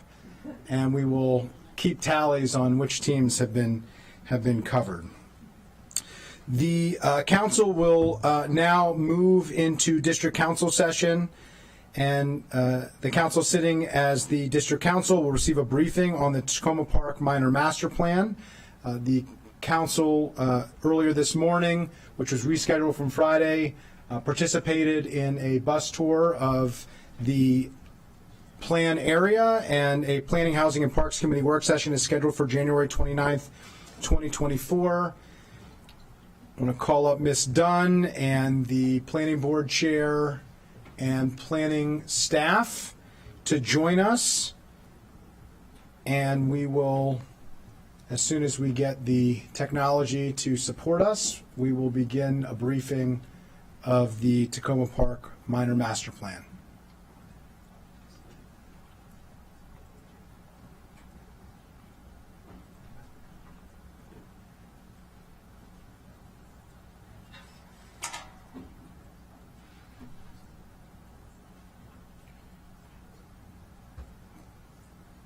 While they're working on getting the slide presentation going, Chair Harris, if you have any introductory comments, feel Yes, free I do. to share them now. Yeah, so we can Thank be you. really effective with our time. For the record, I'm Artie Harris, Chair of the Montgomery County Planning Board, Council President, and members of the Council. The Planning Board is pleased to offer the Tacoma Park Minor Master Plan Amendment for consideration by the County Council. In 2018, with Washington Adventist Hospital's planned move to White Oak, the City of Tacoma Park reached out to the Planning Department to begin thinking about the future of the Washington Adventist campus. In 2019, this dialogue had expanded to thinking about how to expand affordable housing on aging sites and underutilized parking areas along Maple Avenue. At the beginning of COVID-19 pandemic, in 2020, the city and the planning department formed a partnership to begin working on the minor master plan amendment for Tacoma Park. Today, we have the results of that work. The foundation of this plan effort is engagement with community residents and the city government. Despite the limits imposed by the pandemic lockdown, city and planning staff engaged with the community throughout the process, combining traditional and non-traditional methods to speak to more than 500 stakeholders over the course of the planning effort, including residents of Maple Avenue and students at Washington Adventist Hospital University. Staff also met numerous times with the Tacoma Park City Council to hear concerns, answer questions, and discuss processes and recommendations. The City Council twice passed resolutions to support the plan. The post-pandemic work is one of increased uncertainty. In response to Tacoma Park Minor Master Plan Amendment, the Planning Board draft recommends a flexible toolkit of mixed-use zoning, coupled with recommendations promoting compatibility, no let loss of affordable housing, and enhanced community amenities. To guide community development over the next 20 years, the plan envisions, one, a reimagined community, one with new affordable housing initiatives, boasting a diversity of unit types alongside upgraded and modernized existing affordable housing. This reimagining also includes new and enhanced community public accesses and parks, and improve access to community-oriented public facilities, shops, restaurants in the municipal Maple Avenue and Flower Avenue districts. The plan also envisions a reconnected community, one with a multi-function pedestrian green promenade that we talked about today, with wide shaded sidewalks, street trees, curbside stormwater management, and places for residents to gather. The recommendations enhance bikeways, building on excellent existing transit access to the larger community and beyond.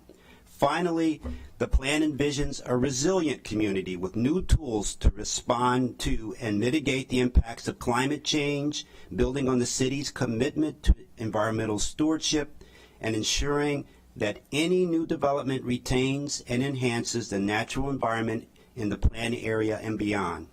The Planning Board draft is a testament to the work of the Montgomery County Planning Department and dedication of the City of Tacoma Park and its residents to building a reimagined, reconnected, and resilient future. This collaboration vision was grounded in community input and a shared commitment for equitable and sustainable development within the plan area. Thank you to the planning staff, the City of Tacoma Park, and the community at large for this commitment. Thank you to the Council for this opportunity to brief you on the plan. We look forward to working with you to address any question the Council may have.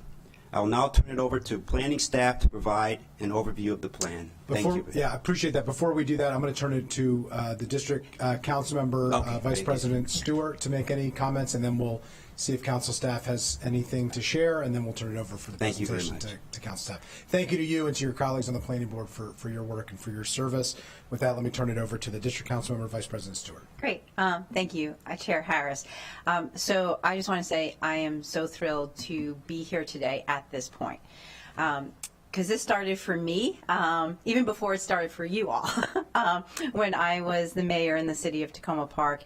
And we were faced with Adventist Hospital, Washington Adventist Hospital, leaving our community, which left a huge hole, not just for our healthcare services, but a huge hole in terms of space on that campus. And what we were looking at as we faced that challenge was also, what is the opportunity for us to reimagine, to rethink and think about the future of our community, as well as the future of Montgomery County in this area. And we are just so grateful that the planning department worked hand in hand with the city on this minor master plan from the very beginning. And I just want to thank and extend my appreciation to all of you for conducting the in-depth community outreach, both online and, as we heard today, canvassing and going door to door in the community to make sure you heard from residents there, doing outreach in multiple languages and at different meetings and at different times. And I know when I was mayor and much more involved with this early on in the project, each one of you took the input and turned that into the next iteration of the work you are doing, and I so appreciate that. In addition to the hospital campus, the plan area was designed to include Maple Avenue, recognizing how many vital city services and facilities are on Maple, along with how many affordable housing units already exist there. And I thank the planning staff for having that vision to extend this plan beyond the campus of what had been Adventist Hospital. And it also includes, and I'm going to have to do a plug for Piney Branch Elementary School, because we know that has been a school that has long needed to be renovated to be brought up to the world-class school that the community deserves. As we move through this plan, I think it's important that it meets the goals of ensuring that there is no net loss of affordable housing, and that, you know, we are really looking at how the plan responds to the priorities residents talked about. And I know the planning board and our county council share as well, looking at housing affordability, green space, and making sure that we are providing for our essential businesses in the area. So I just want to say I'm really looking forward to these discussions with you. I think it's important now that you've been through the process in the city that we do our job as a council to ensure that the plan moves forward to provide a greater supply of housing, meets the needs of current and future residents, and provides for a more connected and resilient community. So thank you so much. Thank you. Thank you very much. Thank you. Appreciate it. Thank you. Thank you to the district council member. And unless council staff has any comments to introduce this item, we're going to turn it over to the hardworking folks in the planning department to go through the presentation. Okay, thank you. Once again, my name is Melissa Williams, and I'm the project lead for the Tacoma Park Minor Master Plan Amendment. As stated earlier, this is a briefing of the planning board draft. The planned area is roughly 132 acres. It's a mix of residential, commercial, and institutional uses. The scope of work and the plan boundary were approved by the Planning Board in 2021. As stated, the plan is a partnership with the City of Tacoma Park. City staff provided support with engagement, data collection, and the development of plan recommendations. We also held weekly meetings with city staff that were assigned to the plan. And as noted by Chair Harris, the Tacoma Park City Council provided resolutions throughout the process that conveyed their concerns and their subsequent approval for the draft plan. There was significant community engagement throughout the process. Staff combined traditional and non-traditional methods. We met with more than 500 stakeholders over the course of the planning effort. And we also wanted to note that the City of Tacoma Park held their own engagement efforts that continued well into the crafting of the Planning Board draft. Recommendations within the plan consisted of both plan-wide and district recommendations. I'll review both as a part of this briefing. The existing land use is predominantly institutional and multifamily with some mixed use. There's also a small amount of commercial uses and a small amount of single-family residential within the plan area. Current land uses in the plan area are primarily institutional uses, which are found in the municipal area and on the Washington Adventist campus. And also within the multifamily that's located along, there's multifamily located along Maple and Lee Avenues. So if you're looking at the map, you can see that that blue represents the institutional and community facilities. Then along Maple and Lee Avenues, you see that darker brown, which represents the multifamily. There's also a sizable amount of parkland that's shown here in the pale green, and there's a small amount of mixed-use development, which is located along Maple and then at the Erie Center, and we discussed that when we were out on the tour today. The plan proposes a more flexible land use pattern for the planned area. The plan believes that the mix of uses can lead to a more energy efficient land use pattern and provide an increase in sustainable, environmentally friendly development. So you can see here that those large swaths of blue and brown have now become the pink color, which is what represents mixed use on the proposed land use map. The current zoning patterns typically reflect the existing uses. That's with the exception of the R60 zoning. In this plan, the institutional uses and parkland account for the majority of the R60 zone properties. However, there is a significant amount of multifamily zoning located primarily along Maple, Lee, and Greenwood Avenues. So you can see that yellow, that's your R60 zone, your single family residential, and then we have that brown and then that kind of other shade of brownish color that is located along Greenwood Avenues, and that's where we have some additional multifamily zoning. There are also 2 overlay zones which predate our current mixed-use zoning tools. The plan recommends the application of the CR family of zones to promote mixed-use development, encourage reinvestment, provide for much-needed public benefits and other infrastructure improvements to fulfill the plan's vision for a reimagined, resilient, and reconnected plan area.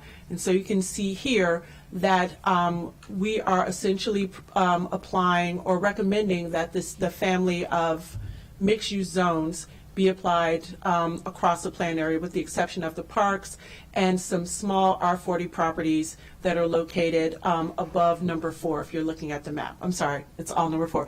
It's going to be located nearest the Tacoma Piney Branch Local Park, which is at the top of the map.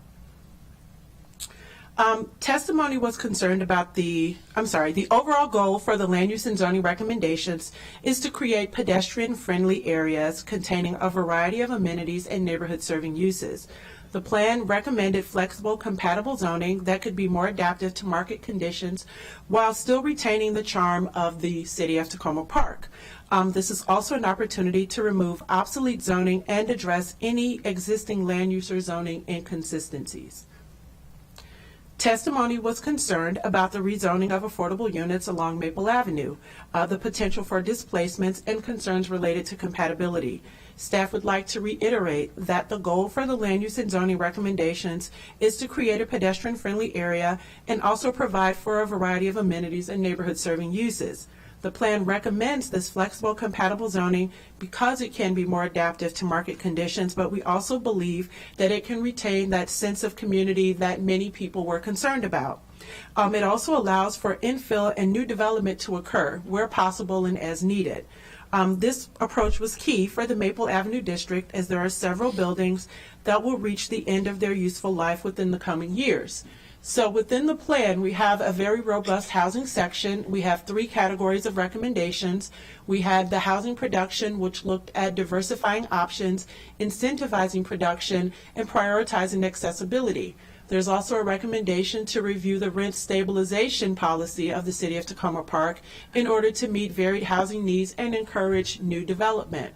We also have a section that speaks to affordable housing production. It prioritizes the development of income-restricted affordable housing, especially for low to moderate income households. And then finally, we talked about preservation. And so the goal there was to minimize displacement and also promote social integration during development. And there is quite a bit of language that speaks to the no net loss of affordable housing as one of the goals of the plan. And we also provided additional language as to how we might support residents through the development process. Excuse me, I went too far. The planned area is also home to the bulk of the City of Tacoma Park's municipal facilities, and that includes a swimming pool, which is located inside the Piney Branch Elementary School. That swimming pool is actually a Montgomery County Rec Department facility. Our plan does not recommend a new school site, and so there was a lot of conversation about schools, but we do support the county's modernization efforts for Piney Branch Elementary School. We also have a recommendation that speaks to the potential of co-locating public facilities within the plan area. The plan proposed recommendations like expanding tree cover, integrating sustainable design, and reducing impervious surfaces to address environmental impacts related to climate concerns and challenges. It also aims to manage stormwater, improve water quality in Sligo Creek, and improve energy efficiency within the plan area. The plan makes reconnecting the community a priority. It makes recommendations that encourage the safe use of the roadway for all users, including pedestrians, cyclists, transit users, and motorists. While it does not recommend any new public roads, it does note that all private streets and other new rights-of-way should be designed to meet the standards established by the Complete Streets Design Guide. The plan also proposes improved lighting, contiguous unobstructed ADA accessible sidewalks on both sides of all streets, and upgrading crosswalks at all intersections. It reconfirms the bikeway recommendations of the 2018 Bicycle Master Plan and offers updated recommendations for bikeways along roadways where necessary to align with the 2021 Complete Streets Design Guide.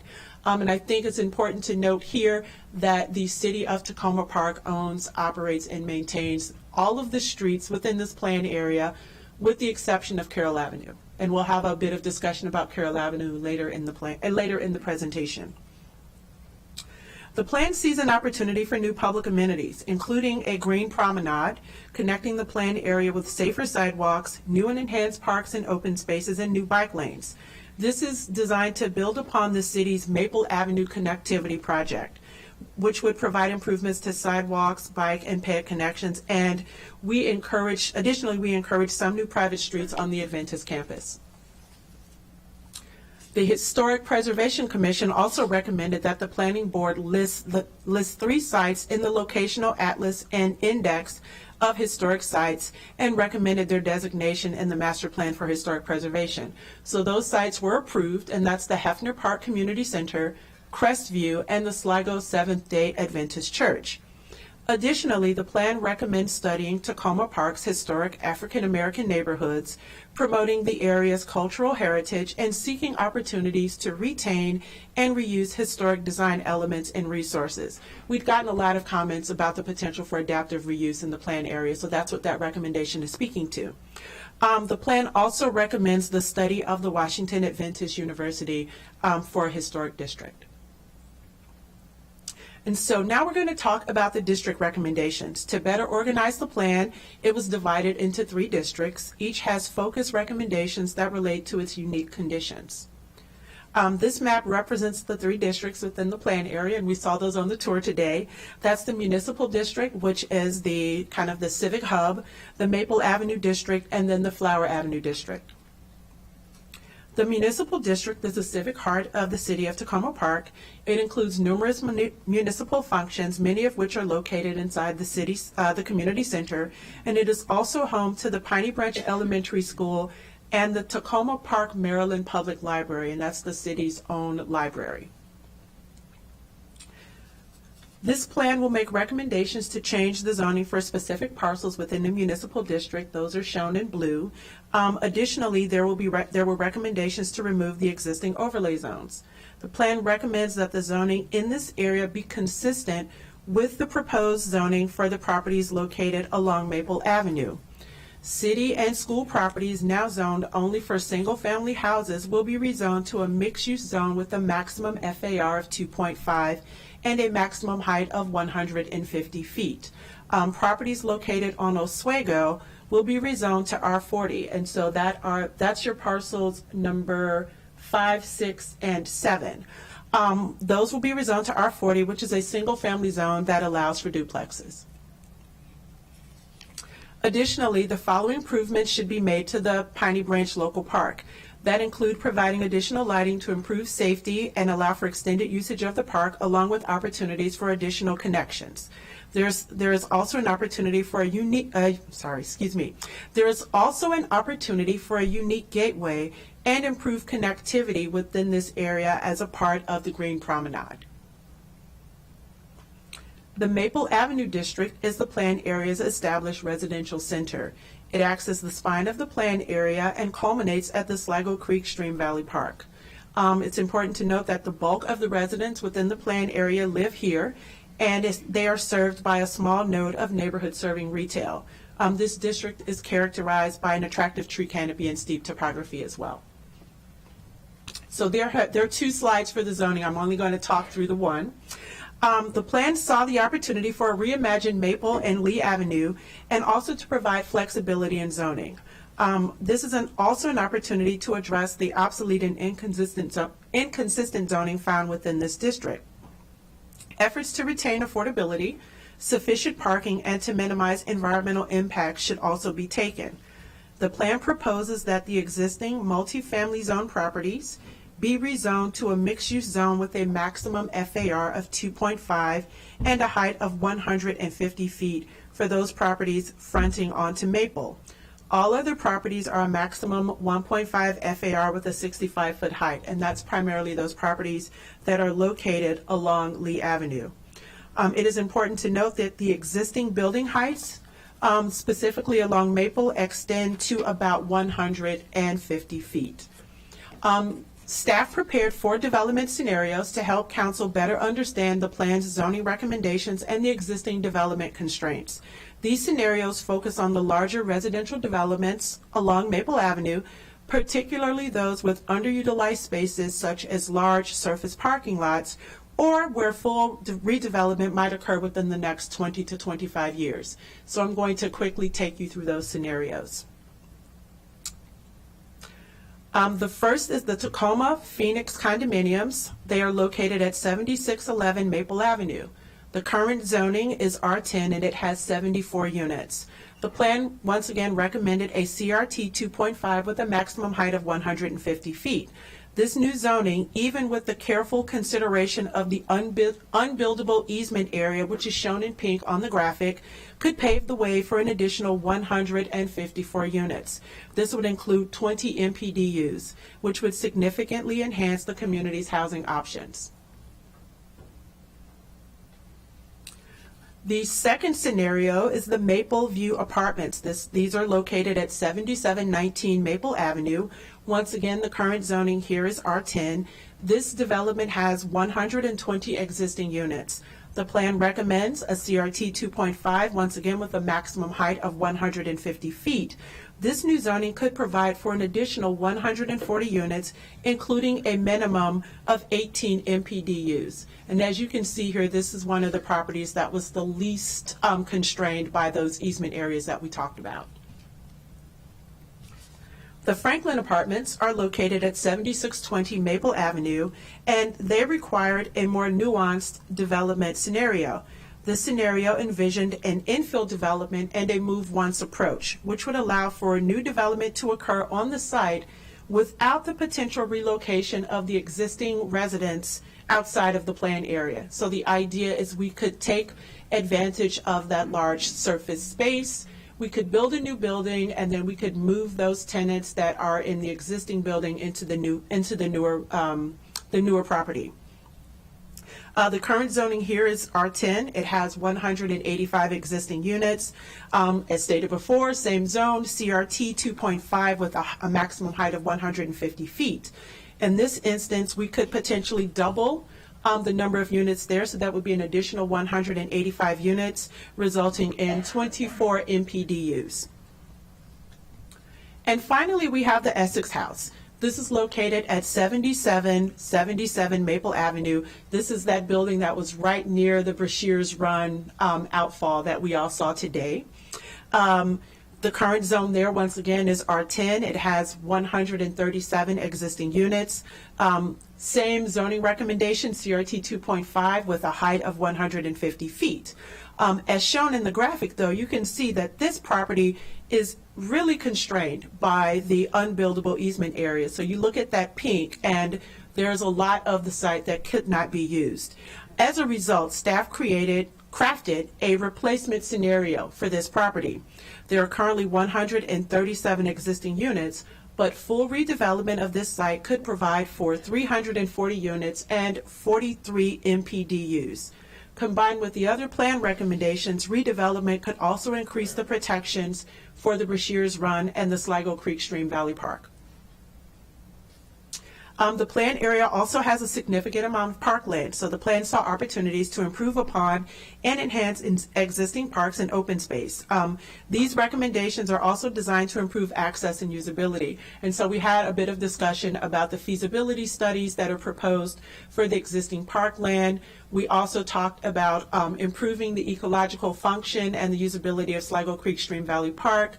There's a historic recommendation related to the preservation and interpretation of the Sligo Creek Waterworks. And then finally, once again, we're just supportive of the City of Tacoma Park's Maple Avenue Connectivity Project. The Flower Avenue District represents the past and the potential of the plan area. It is home to the largest opportunity for redevelopment within the plan area. It's home to the Washington Adventist University and the former Washington Adventist Hospital, as well as the community hub of the Erie Center and a variety of housing types. Staff held regular meetings with the owners of the Washington Adventist properties and the City of Tacoma Park staff. As a result, the plan recognized the need for flexible redevelopment tools and recommended that the current single-family zoning be replaced with a mixed-use zone that provides options and allows for the creation of some public amenities and facilities desired by residents and other stakeholders.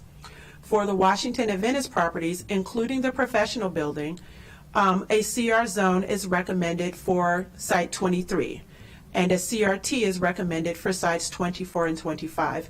As I stated on the tour, we proposed the CR zone so that we could have this parcel come in, because it's so large, under one sketch plan, and also ensure that we did receive public benefits and amenities that were desired by the community. The plan proposes that these mixed-use zones recommended for these parcels have a maximum height ranging from 70 to 120 feet. Site 26, which are those properties located on Greenwood that we took a look at today, because they're closer to an established single-family neighborhood, we have a recommended maximum FAR of 0.75 with a maximum height of 55 feet. The plan supports the continuation of the Erie Center as a retail node and seeks to ensure its compatibility with adjacent residential uses. The current mix of residential and mixed-use zones should be rezoned to a mixed-use CRN zone. The majority will have a maximum FAR of CRN1 with a maximum height of 50 feet. Inconsistent and obsolete zoning should also be corrected as a part of the plan. As a part of the plan process, the staff met with Washington Adventist Group and the City of Tacoma Park regarding their vision for the campus.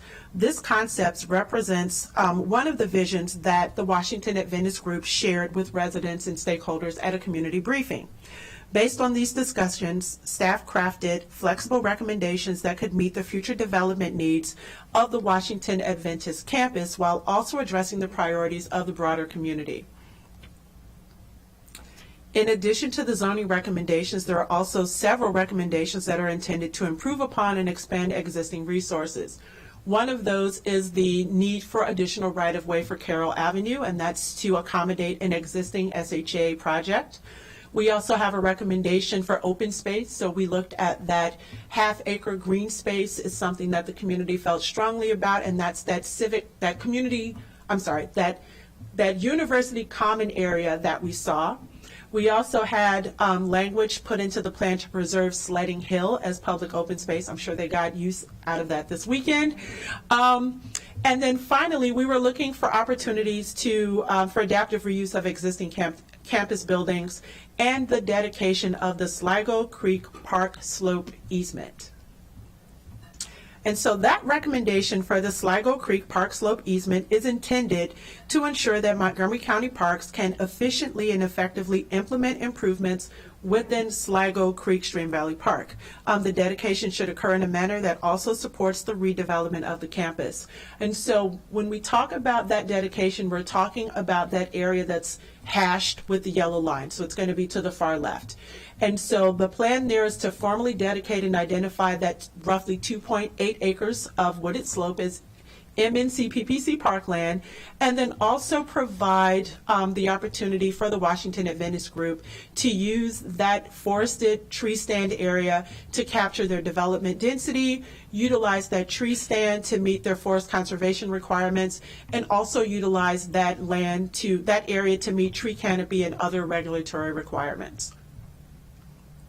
And finally, that concludes the presentation. The next steps are the County Council public hearing, which is coming up really quickly, and then we have the PHP work sessions are scheduled for January 29th, February 5th, and February 12th.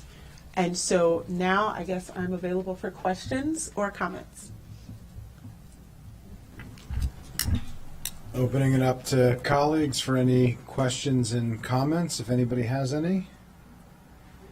Doesn't appear we do. We're going to start on January 29th with background and overview of the plan, and then we'll go in, as we traditionally do, to the various recommendations, transportation, fiscal policy, and the district-by-district pieces as well. So look forward to that. We also have a public hearing on Thursday at Tacoma Park Middle School.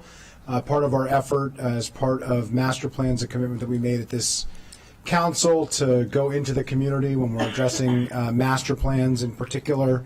And so this is the latest example of that, and something that we hope to continue as we move forward.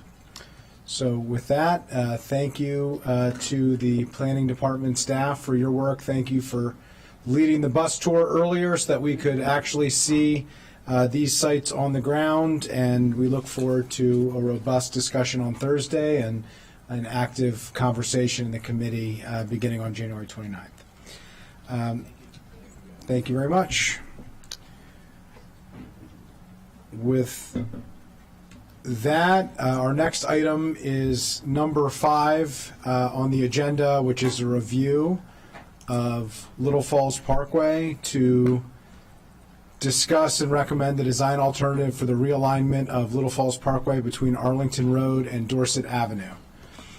I'm going to do an overview here for colleagues to remind everybody of how we got to where we are and why we're taking up this particular item, which is not a regular process that we traditionally have on items of this nature.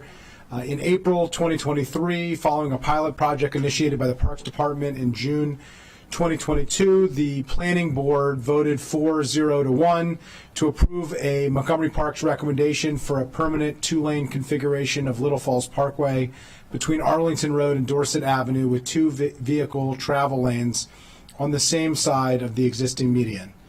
In response to significant public feedback, including opposition to the park's plan to realign the vehicle travel lanes and create a linear park, on May 8th, 2023, last spring, the County Council voted 10-1 to adopt a motion to approve the following language in a budget resolution.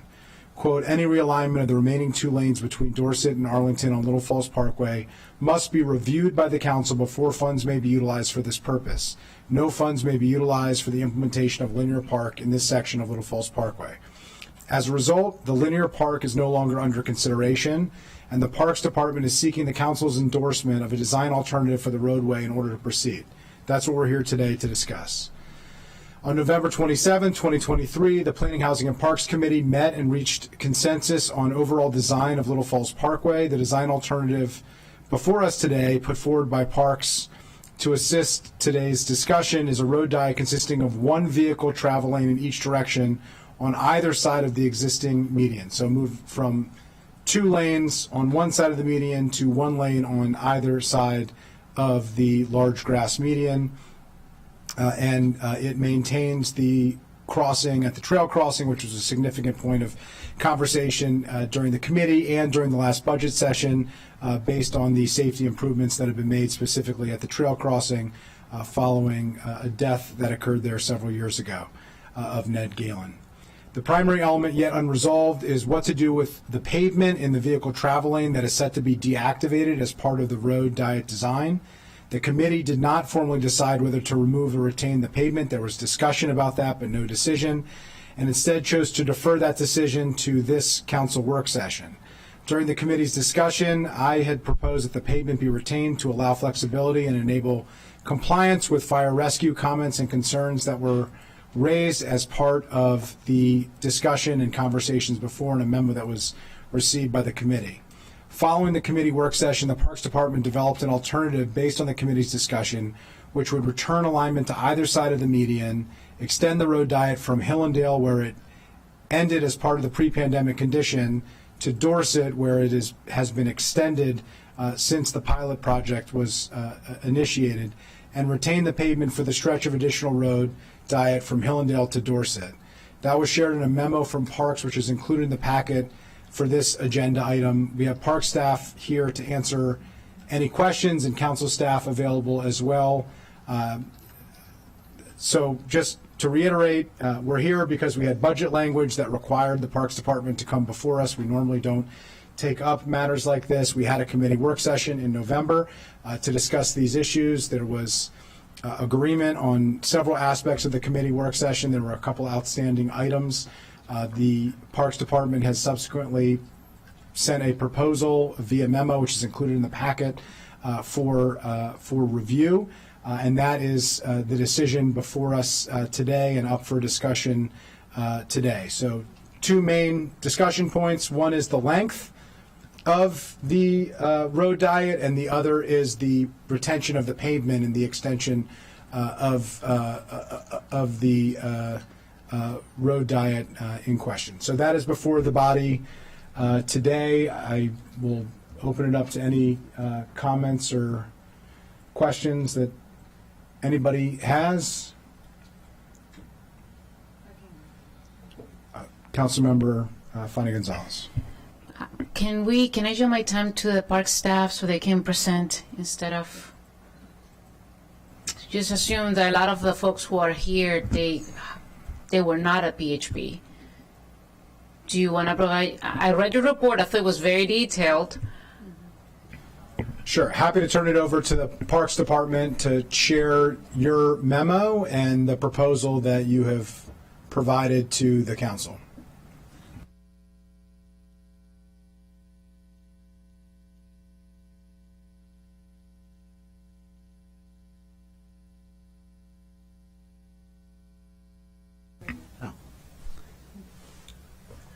Good afternoon. My name is Andy Frank from Montgomery Parks. I'm the Division Chief for the Park Development Division, and we appreciate you guys hearing us today.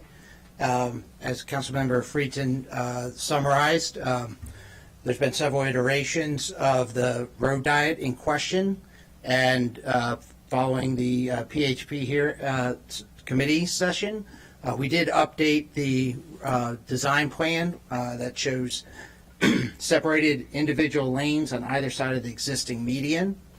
And the big question at hand is, one, do we go ahead and proactively take out the pavement to make it a more finished, or do we retain the pavement for some period of time while further development occurs in the area? And then, as obviously the second being, do we achieve in the southbound lanes a bike-only lane, or do we get a protected, separated, shared use path that would have additional buffering?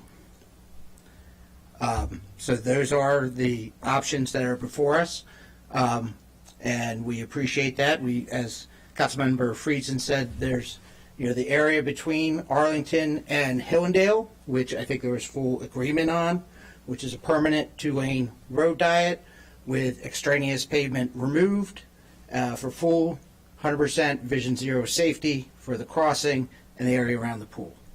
And then the proposal is based on various studies and speeds that are observed in the 4-lane area. Park's proposal is to extend the 2-lane road diet to Dorset. And the question before us is, in what manner should that occur? And just to understand fully, once the council renders their decision, Parks will be submitting our updated design to NCPC, who is a federal agency who has jurisdiction because of the way the property was bought under the Capper-Crampton Act. And so they will go through their own process, their own public hearing, and they will render their decision as well. But they have asked us to come before you as well, as you have asked us to come before you, so that we have continuity amongst the local governments on the direction for this project. And we are certainly able to answer any questions. Thank you.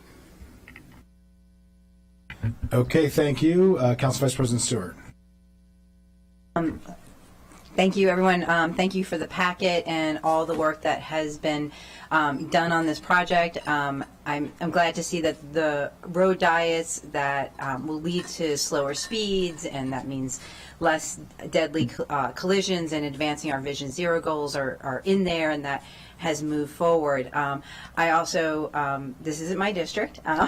We just dealt with my district for a lot today, but I do appreciate the time that Park staff has taken, Council President Friedson has taken, and the time that residents have taken to provide the input and to work through all the different iterations of this to come up with a solution to move us forward. And I know this is a compromise that was worked on, and I just want to say I appreciate this direction. I think this looks good for me moving forward. And again, I just want to say thank you for keeping our Vision Zero goals front and center so that we can move forward with this project, and also listening to the community. And so I think if the decision point is whether or not to keep the asphalt or pull it up, I think I take the recommendation of leaving that there for the time being, and then in the future we can make another determination. Thank you, Council Vice President. Councilmember Glass. Thank you, Mr. President. Thank you to everybody for the long engagement in this conversation.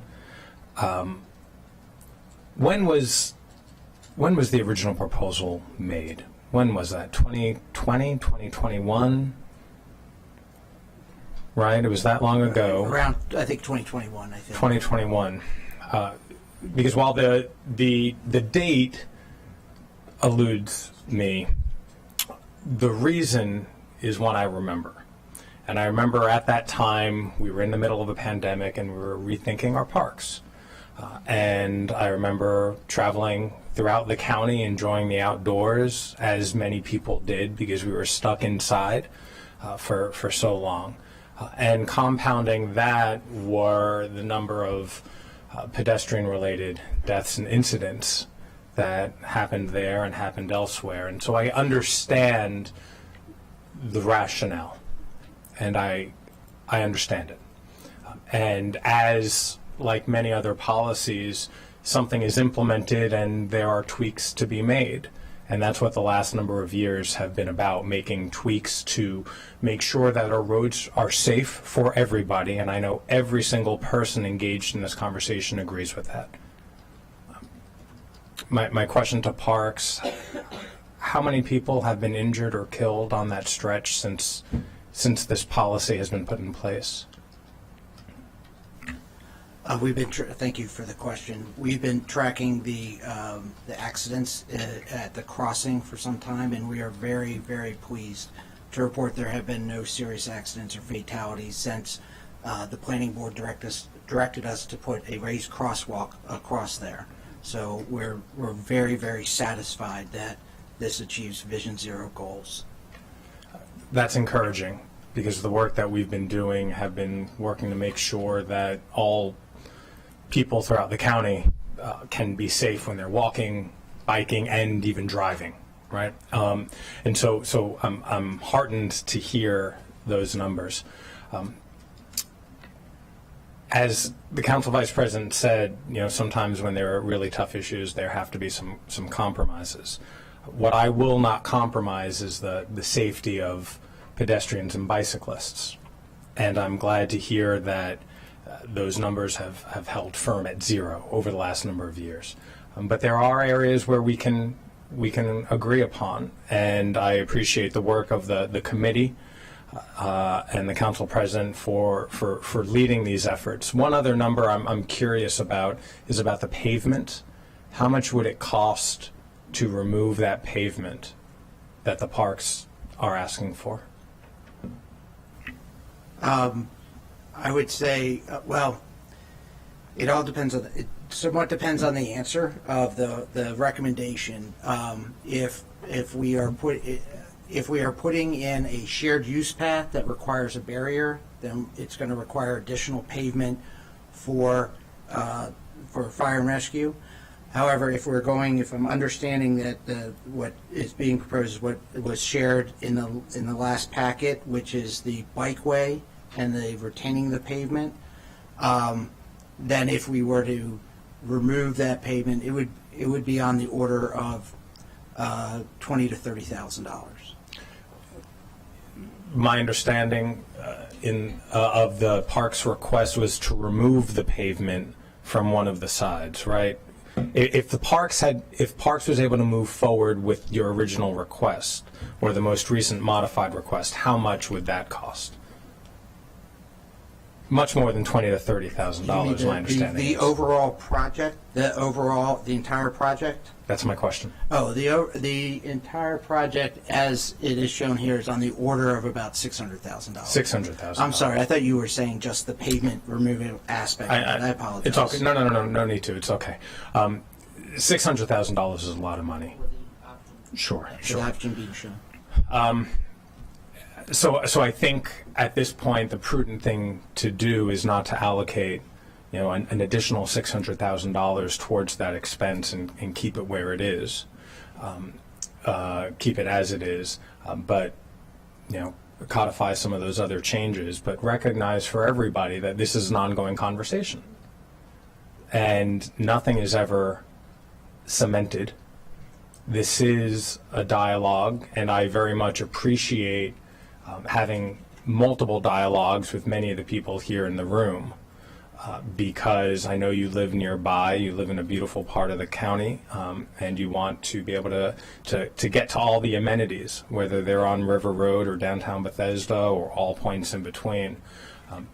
But for me, my guiding light is making sure that our roads are safe and enjoyable for residents in those communities and throughout the county. And I think that this compromise strikes the right balance, but it is always up for review. So let's continue this conversation, and I'll end my comments this way. What I very much appreciate about the engagement from the residents is it has been very respectful and collaborative. And that's what I very much appreciate. Even when there might be disagreements with an agency or with any of us on the council, it has been done in a respectful way. And in this age of politics and policy making, that's not always the case. So I appreciate you all for coming in today to participate, to listen to this, and to engage all of us over the last number of years. And I'll close by saying this is not over. This is an ongoing conversation. But as I continue having this conversation, I'm going to be making sure that our pedestrians and bicyclists are safe on our roads. So with that, I will support the committee recommendation. Thank you for that. Just point of clarification, just to make sure. June 2022, I believe, was when the pilot began. That was before us, now, which started with either side of the median, then was shifted.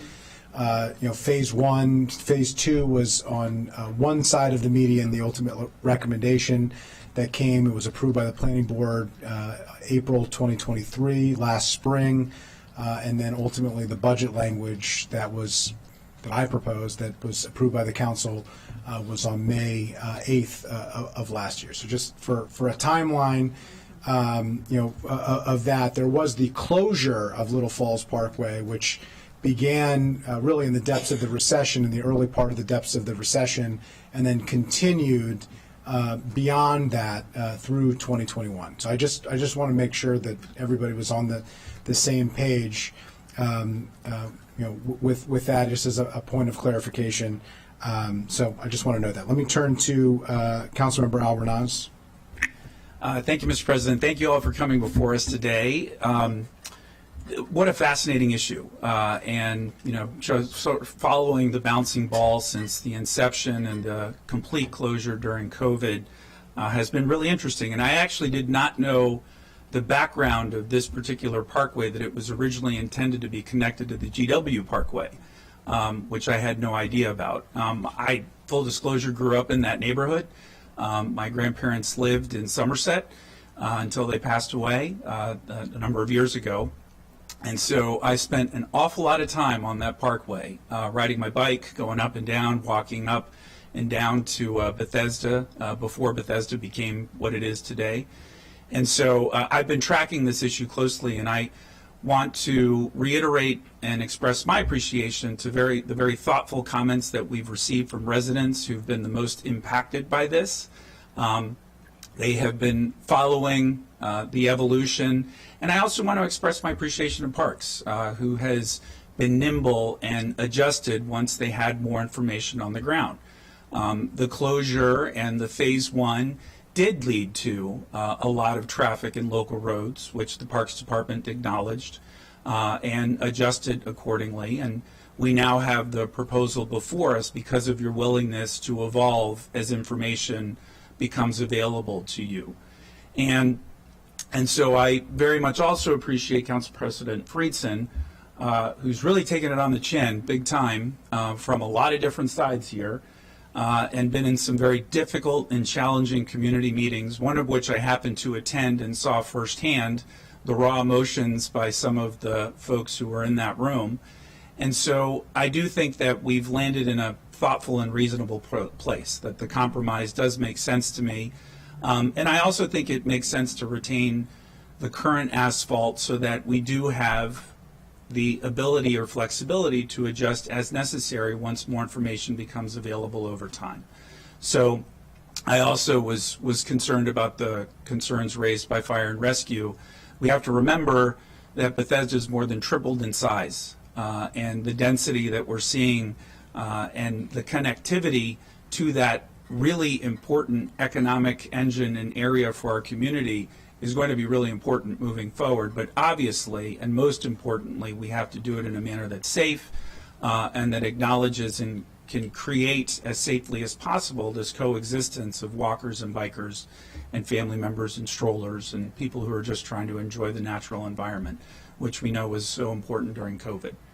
So thank you all for your hard work on this. I will support the committee recommendation and also leaving the asphalt as it is. Thanks. Thank you. Councilmember Balcom.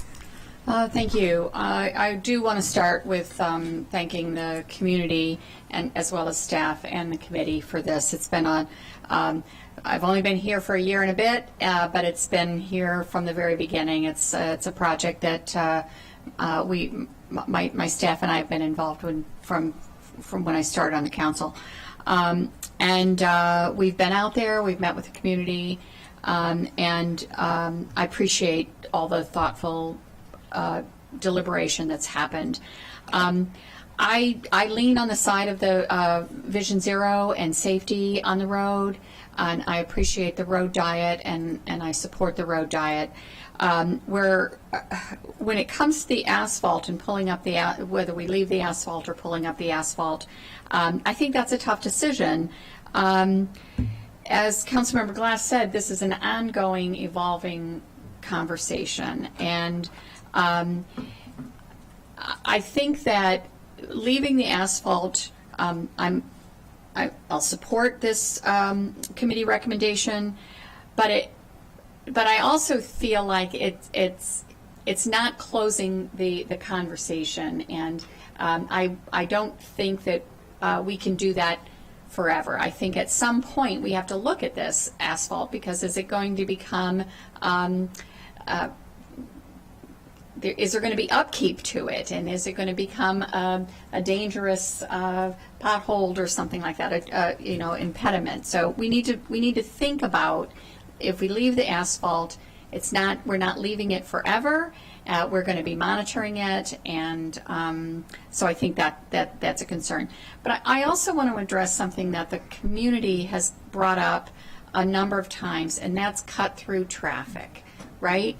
And so we haven't addressed that here today, and I think that while I agree with the Vision Zero and the road diet from the perspective of Little Falls Parkway, it is impacting a community and the quality of life for a community for cut-through traffic, and we can't ignore that. And so I think the next step would be, if this compromise position passes today, we need to do more work, and I know that the district council member, council president,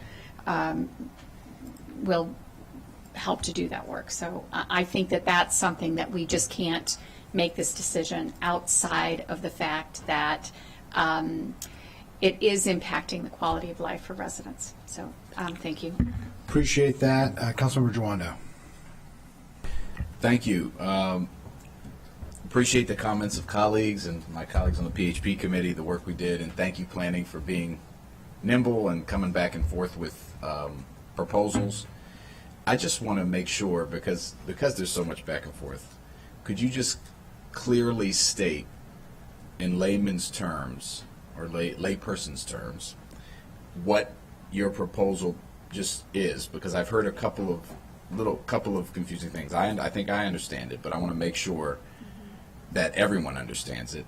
And so, to keep the pavement, you're conceding that you will keep the pavement in your proposal, but to use it as a bike lane. Let me let you explain it. Okay. Could I just make a suggestion? Because I was going to summarize this. Could I make a suggestion for clarity's sake? Because this is a very important part. Can you separate the two segments? Yes. Because people are talking about them together, and the retention of the pavement as part of what you are proposing is for the additional segment. Right. So I think it would be helpful to separate the two segments, because it has been conflated a little bit, and I think before everybody votes and decides, I think it's very important. So please, thank you. No, go down. Okay, thank you very much, and thank you for the opportunity to clarify. Yes, I think it's very specific. There's essentially almost two projects here. The area that is from Hillendale north, which is on the screen now, the proposal is to do a full Vision Zero improvement with full removal of extraneous pavement, which will ensure safety at Hillendale. The pool So entrance, north on this Parkway. slide is left. I just want to be clear. So on this slide from Hillendale, which is the far right, left until laterally left. Yes. Like, okay. Yeah, just point of And the clarification, this is the trail crossing. This was the original Correct. post-2017 condition from Arlington to Hillendale, Right. which was covered after the Ned Galen death at the trail crossing, which was that change. It's, Right. it's reverting back to that change, which is Correct. either side of the median, one lane in either direction, but with additional safety improvements and to make that permanent. That's the proposal. Correct. Go ahead. And the green area shows current asphalt that will be removed. Right. And that's what we understand that everybody is in full support of, and that we become permanent. The area that's been discussed today is the area from Hillendale to Dorset. And this is an image of essentially that area. So off to the left of the screen would be Hillendale, off to the right of the screen would be Dorset.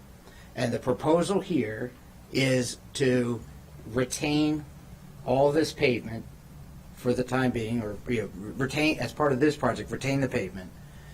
However, to close off using striping and low-profile barriers, close off the outer lane of the northbound lane such that it can only be used for emergency purposes. And that would be the bottom part of the That is screen here. towards I'm sorry, the top of the top screen. part of the screen. Top of the top part screen, of the yes. One lane going from right to left.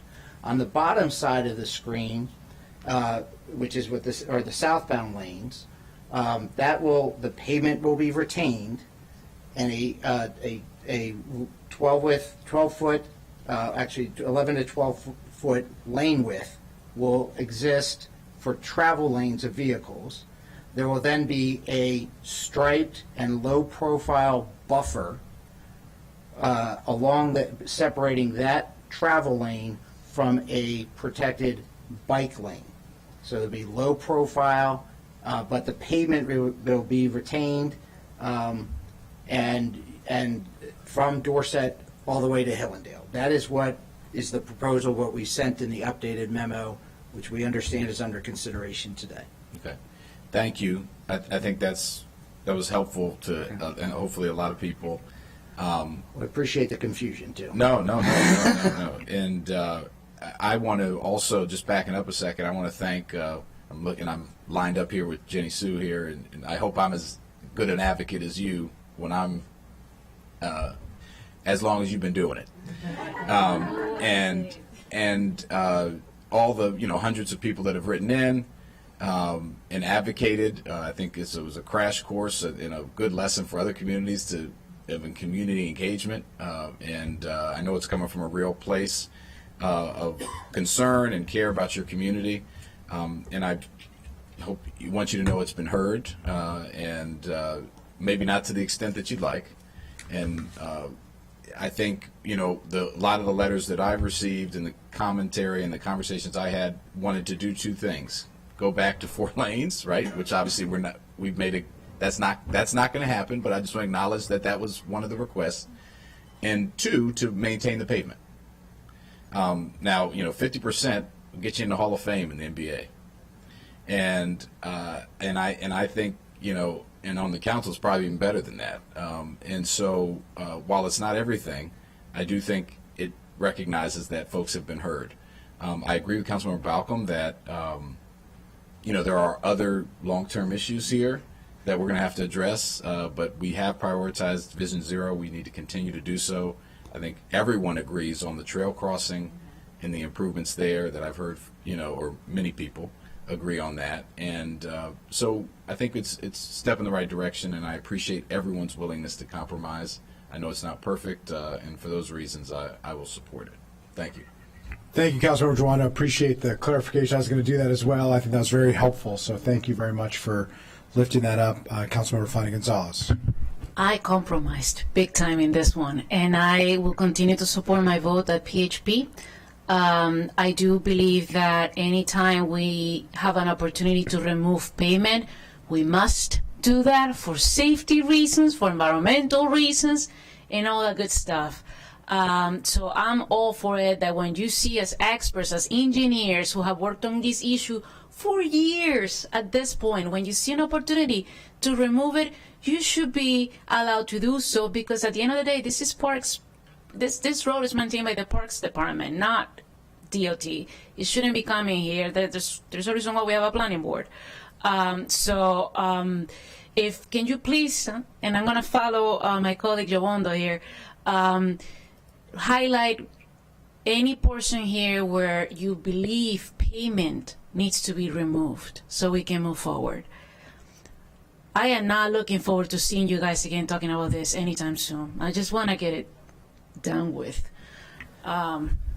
So obviously, we thank you very much for the question. Obviously, we are in a process. We need to get this approval that'll allow us to go through the National Capital Planning Commission process and for the full engineering. But for all intents and purposes, the intention is to substantially retain the pavement between Hillendale and Dorset.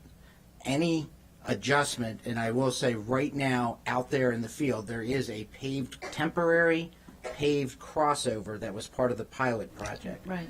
That will be removed because Exactly. it'll become absolutely obsolete and confusing. For safety, it has to be. Exactly. But aside from that, this proposal intends to, for all intents and purposes, retain the asphalt that has been out there for the last 40 years. And with that, I'm going to leave it alone, stick with my vote, and move on. Okay, well, we'll take a vote at the end. I just want to continue the discussion. For any questions and comments that colleagues have, I'm going to turn it back to Councilmember Alvarez. There we go. Thank you. So just on the cut through, that is a follow-up conversation, because the unintended consequence here is that is really impacting people's quality of life. It's impacting safety in the neighborhoods immediately surrounding these projects, and that has a cost too. And because somebody's going to have to pay for the traffic mitigation that will happen in the neighboring communities. So we're sort of potentially addressing one issue here, but obviously creating others later. So I just wanted to be on the record in acknowledging that, and we're probably going to have a follow-up conversation, likely in committee, but this is impacting other areas as well. And so we'll look for creative solutions, but I just wanted to make that point. Appreciate that. I 100% agree and have talked quite a lot about the cut-through traffic dynamic. In fact, some of the beginning of this conversation started with my visits to surrounding communities from the closure of Little Falls Parkway and some of the concerns that were raised as traffic volume started to pick up, particularly with the impact that it was having on surrounding communities. The analysis that the Parks Department has done believes that this can not only withstand the existing traffic volume, but future expected traffic volumes. By retaining the pavement, it allows for some flexibility here. We can make a dramatic improvement. We can move forward with a change, but in a way that allows for adjustment if necessary. If it's not needed, great. If it is needed, it's available. And, I think that matters. The other piece of this that I think is important to note, it's not just a theoretical question of keeping the pavement or not keeping the pavement. It actually is also a response, as was discussed in committee, that I wanted to elevate for a second, of the emergency response question. The emergency response, there was a suggestion that if you go on either side of the median, which is preferred by the community strongly, if you're going to do a road diet, go back to either side of the median. This is one of the areas of compromise that we have discussed quite a lot. If you go to an additional block, the ability for pullover traffic and fire rescue service to get through, they suggested the need for operational bays, which would require additional costs, which would require additional pavement in a stream valley. There are actual dynamics. We talk almost interchangeably with terms like a buffered bike lane or a protected bike lane and a shared use path, but they're not exactly the same. And one of the differences is the low profile, as you've heard here from the parks team, of the separation. Those separations, which by the way are proven safety measures that work in cities and jurisdictions all over the world to separate out bikes and pedestrians from cars, but they do allow emergency vehicles to drive easily over them. And so it does allow for passage for an ambulance or for a fire truck, for instance. So part of the compromise that's being proposed in the retention of the pavement is a response to that issue by having the painted lines on one side and the buffered bike lane, the protected bike lane on the other side. It's not, using that as a buffered bike lane is an added bonus, so to speak, for this, but it's not the reason for it. The real reason for it is because it allows for emergency response. Now, if there are other changes and improvements to do, we'd have to look at that and revisit that. But I just want to note that there are multiple reasons why the design that has been put forward and the retention of the pavement on the additional stretch matters, not just for flexibility, but also for a response to the fire rescue service. There are now no issues related to what has been raised. I will acknowledge that it was confusing what was raised because we had fire rescue service saying one thing and we had the executive speaking on behalf of the fire rescue service saying something that was slightly different, but this puts to bed any of those issues by retaining the pavement on that additional stretch and by implementing a bike lane, which by the way, bike lanes are paved. So, not all pavement is a negative safety issue. I mean, we have paved trails, we have paved bikeways, we have, it's not just a condition for cars there as well. So I see Councilmember Sales. Let me turn to you. Thank you, Mr. President. Just want to reiterate my colleagues' comments and thank Park staff, thank the Planning, Housing, and Parks Committee for their thoughtful recommendations, and also the passionate testimony from our residents on this issue. I just wanted to ask another question about the pilot design. I may have missed how long this pilot is going to be in place for, but I know that the residents mentioned the concerns about the raised median being unsafe on with both lines of the traffic. I'm just wondering if you can share a little bit more about the newly proposed plan and how it compares from the original. Sure, I would. Thank you very much, and I would try to do that. So, as Councilmember Friedson noted, that the pilot program really started in, I don't even say the dates, I gotta get the dates wrong, but in the spring, about a year and a half ago, and that the first phase of that was very similar to what's being proposed now, which was 2 lanes separated by the existing grass median, and originally with more high-profile flex posts. In November, about 15 months ago, we converted to the phase 2, which has the 2 opposing lanes, directly opposing lanes, what you see in most of your neighborhoods. Yeah. And this proposal will now go back to, and I should say, in that discussion, when the planning board approved that recommendation, they did ask us to look into raised medians. This proposal that's updated since the PHP committee hearing goes back to the existing grass median. So there is virtually little to no raised medians in this area. The only area we might have something raised would be right at an intersection for guiding traffic. But it's predominantly, it is the grass median that has been there since the road was built for the vast majority of it. So the 6-inch buffer, that's not going to be the raised? No, I think it's a 6-foot buffer, possibly. That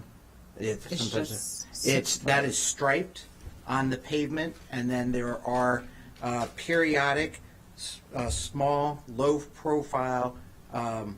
They sometimes call them armadillos because they kind of look like that, but they're traffic control devices that are about yay big, about yay tall, and they come in units. There'll be dozens of dozens spread every 8-10 feet or so, and as has been mentioned, those are traversable by fire and rescue equipment. That's what the major difference is. Okay. And and there's striping that will be there too on the ground. Yes, I know how important those stripings are to, Vision Zero efforts, meeting those goals. But the actual poles, was there a reason why we didn't want to use the those? flex posts? The flex poles, especially on the side with the bicycles. What's being proposed there, flex posts are more traditionally used in temporary situations. They do have, they can be very effective. They also, when they do get damaged, they can create nuisances and obstructions. So the low profile option we think is an improved option over the flex posts. Again, sort of providing that compromise for something that is going to be there for many, many years now, that has a more permanence to it and a more complete aspect to it. And so I'm glad that it provides a more temporary solution, because we should be able to come back and evaluate, the safetiness and ensure that this is the best decision maybe in a year to make sure that we don't need those extra poles to make our cyclists feel safe. All right. Thank you. I'll support this. Thank you. The idea would be to continue to evaluate on an ongoing basis the safety issues, also the cut-through traffic issues, the broader impacts. Okay, so I have just a couple quick points, and then it sounds like we're ready to vote on the proposal that was submitted to us from Parks, which retains the pavement on the additional stretch. I understand there's not universal agreement on it, but it sounds like there is broad consensus on that aspect of it as a compromise to balance the safety with the concerns in the community and on the need to address some of the fire rescue service and some flexibility moving forward. One is just on the returning to either side of the median. So currently it's in a temporary condition on one side of the median. Once we approve this today, we will initiate a process for you. You now will have the green light that you would have had but for the council stepping in May to say you couldn't move forward until we reviewed this, and you've made further significant changes since then. So the process hasn't been perfect. I have borne the brunt of much of that, but it has gotten to a better place than it was from my perspective, at least in May. When can you return it, even in a temporary condition, to either side of the median for the full stretch? So the next step after we get a direction from the council is that we can resubmit to NCPC. They have their own process. It does include public outreach and their own hearing. And we can't say exactly how long that will be. But we would then, as soon as they would be able to, in this configuration, we would expect to be able to move as quickly as they do. That we would be able to be there. I think in the memo, we thought with all of the approvals that are necessary, that their process, it would be probably about a year that the process would take. This would also include. We'd have to be coordinated with MCDOT, who controls the traffic lights, because when the shift over the switchback to the two opposing lanes are made, it has to be done in a safe manner. But we will move as quickly as we will be allowed to based on the approvals that we need. So my strong suggestion, if possible, given that it would seem to me you don't need NCPC approval for a temporary change like the phase 1 and phase 2, which have been temporary changes. I understand you need that approval for the permanent change. Being able to return to either side of the of the median, even with flex post or some other temporary condition, would be helpful, just to demonstrate some progress towards where we're looking to compromise. So I'll just throw that out there and let you consider the strong suggestion that I'm making. We're not voting on that, but I just wanted to share that. I think it would be helpful. Yes, I appreciate that, and just to let you know, we have shared. In order to expedite things as best we can, we have been sharing. When we shared what we submitted to the council to NCPC, made them aware that this hearing was happening, so they could listen in. We will be communicating with them, and if they are open to the idea of treating that as an operational change, we will certainly pursue that and pursue with DOT on the light removals. If we can have that happen sooner, we most certainly will work on that. If possible, I think it would move us closer to a resolution sooner. It would generate some goodwill, which I think would be helpful and is needed. So, I would strongly suggest that. So thank you for looking into that. And I would also suggest making sure that there's some type of informational session to the community to explain the changes, when they're going to happen, how they're going to happen, what it's going to mean, so that there is an understanding. Since we've changed the roadway, we're changing it again, and it does cause confusion, and some of the confusion is part of the challenge. When changes are made, abrupt changes don't go over very well, and for your sake and for my office's sake and for everybody else's sake up here, the more information that can be provided in the most publicly accessible way, the better. So if you could look into having an engagement with the community to explain what's happening, the timeline of what's happening, and what the impacts would be, I think that would be very important and very helpful. I understand that emotions are high, but we're all public officials. You're a public agency. We're a public entity here, and I think it's our responsibility to ensure that we're sharing with the public what we're doing and when we're doing it, so that they're aware. So I don't see any other lights or comments here. We have a proposal from the committee that was refined by the Parks Department in the memo that was received, that has been explained exhaustively. It would create a road diet for the full stretch between Arlington and Dorset. It would retain the pavement between Hillendale and Dorset. It would be on either side of the existing median, and you would be moving forward as soon as you can get approvals for the permanent, but in the meantime, looking at going to either side of the median for the interim, which I appreciate you looking into as soon as is practicable. With that, is there a motion to move the Parks compromise proposal? Moved by Councilmember Albornoz, seconded by Councilmember Lukey. All in favor? And that is unanimous. Okay, thank you.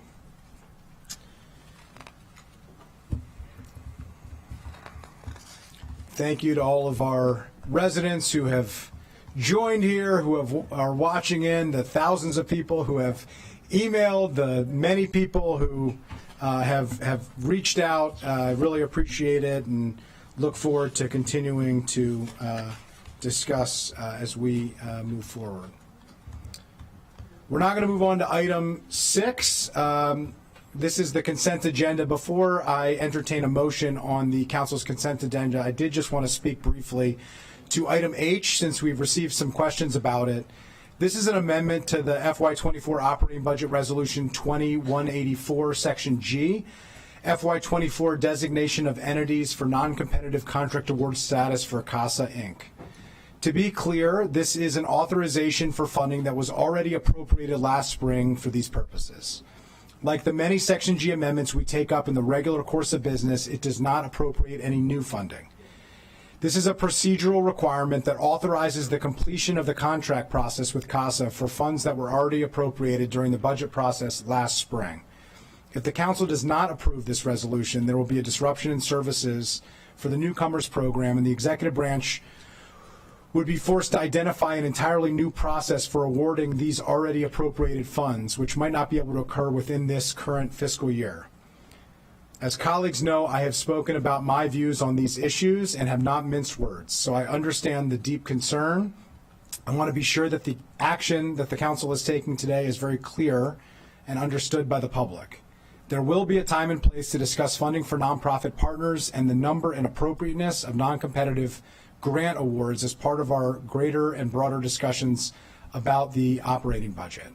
We'll take those issues up at the appropriate time, but now is not that time. And a disruption of services for funds already appropriated for bilingual support services for newly arrived immigrants in Montgomery County through this program is not a responsible option in my view. With that clarification, let me entertain a motion to approve the consent calendar. So moved. Second. Moved by Council Vice President Stewart, seconded by Councilmember Sales. All in favor, please raise your hand. All in favor, that's unanimous. And with that, the consent agenda is approved, and colleagues, we are adjourned. You are listening to the Montgomery County Transportation Management Center's Travelers Advisory Radio System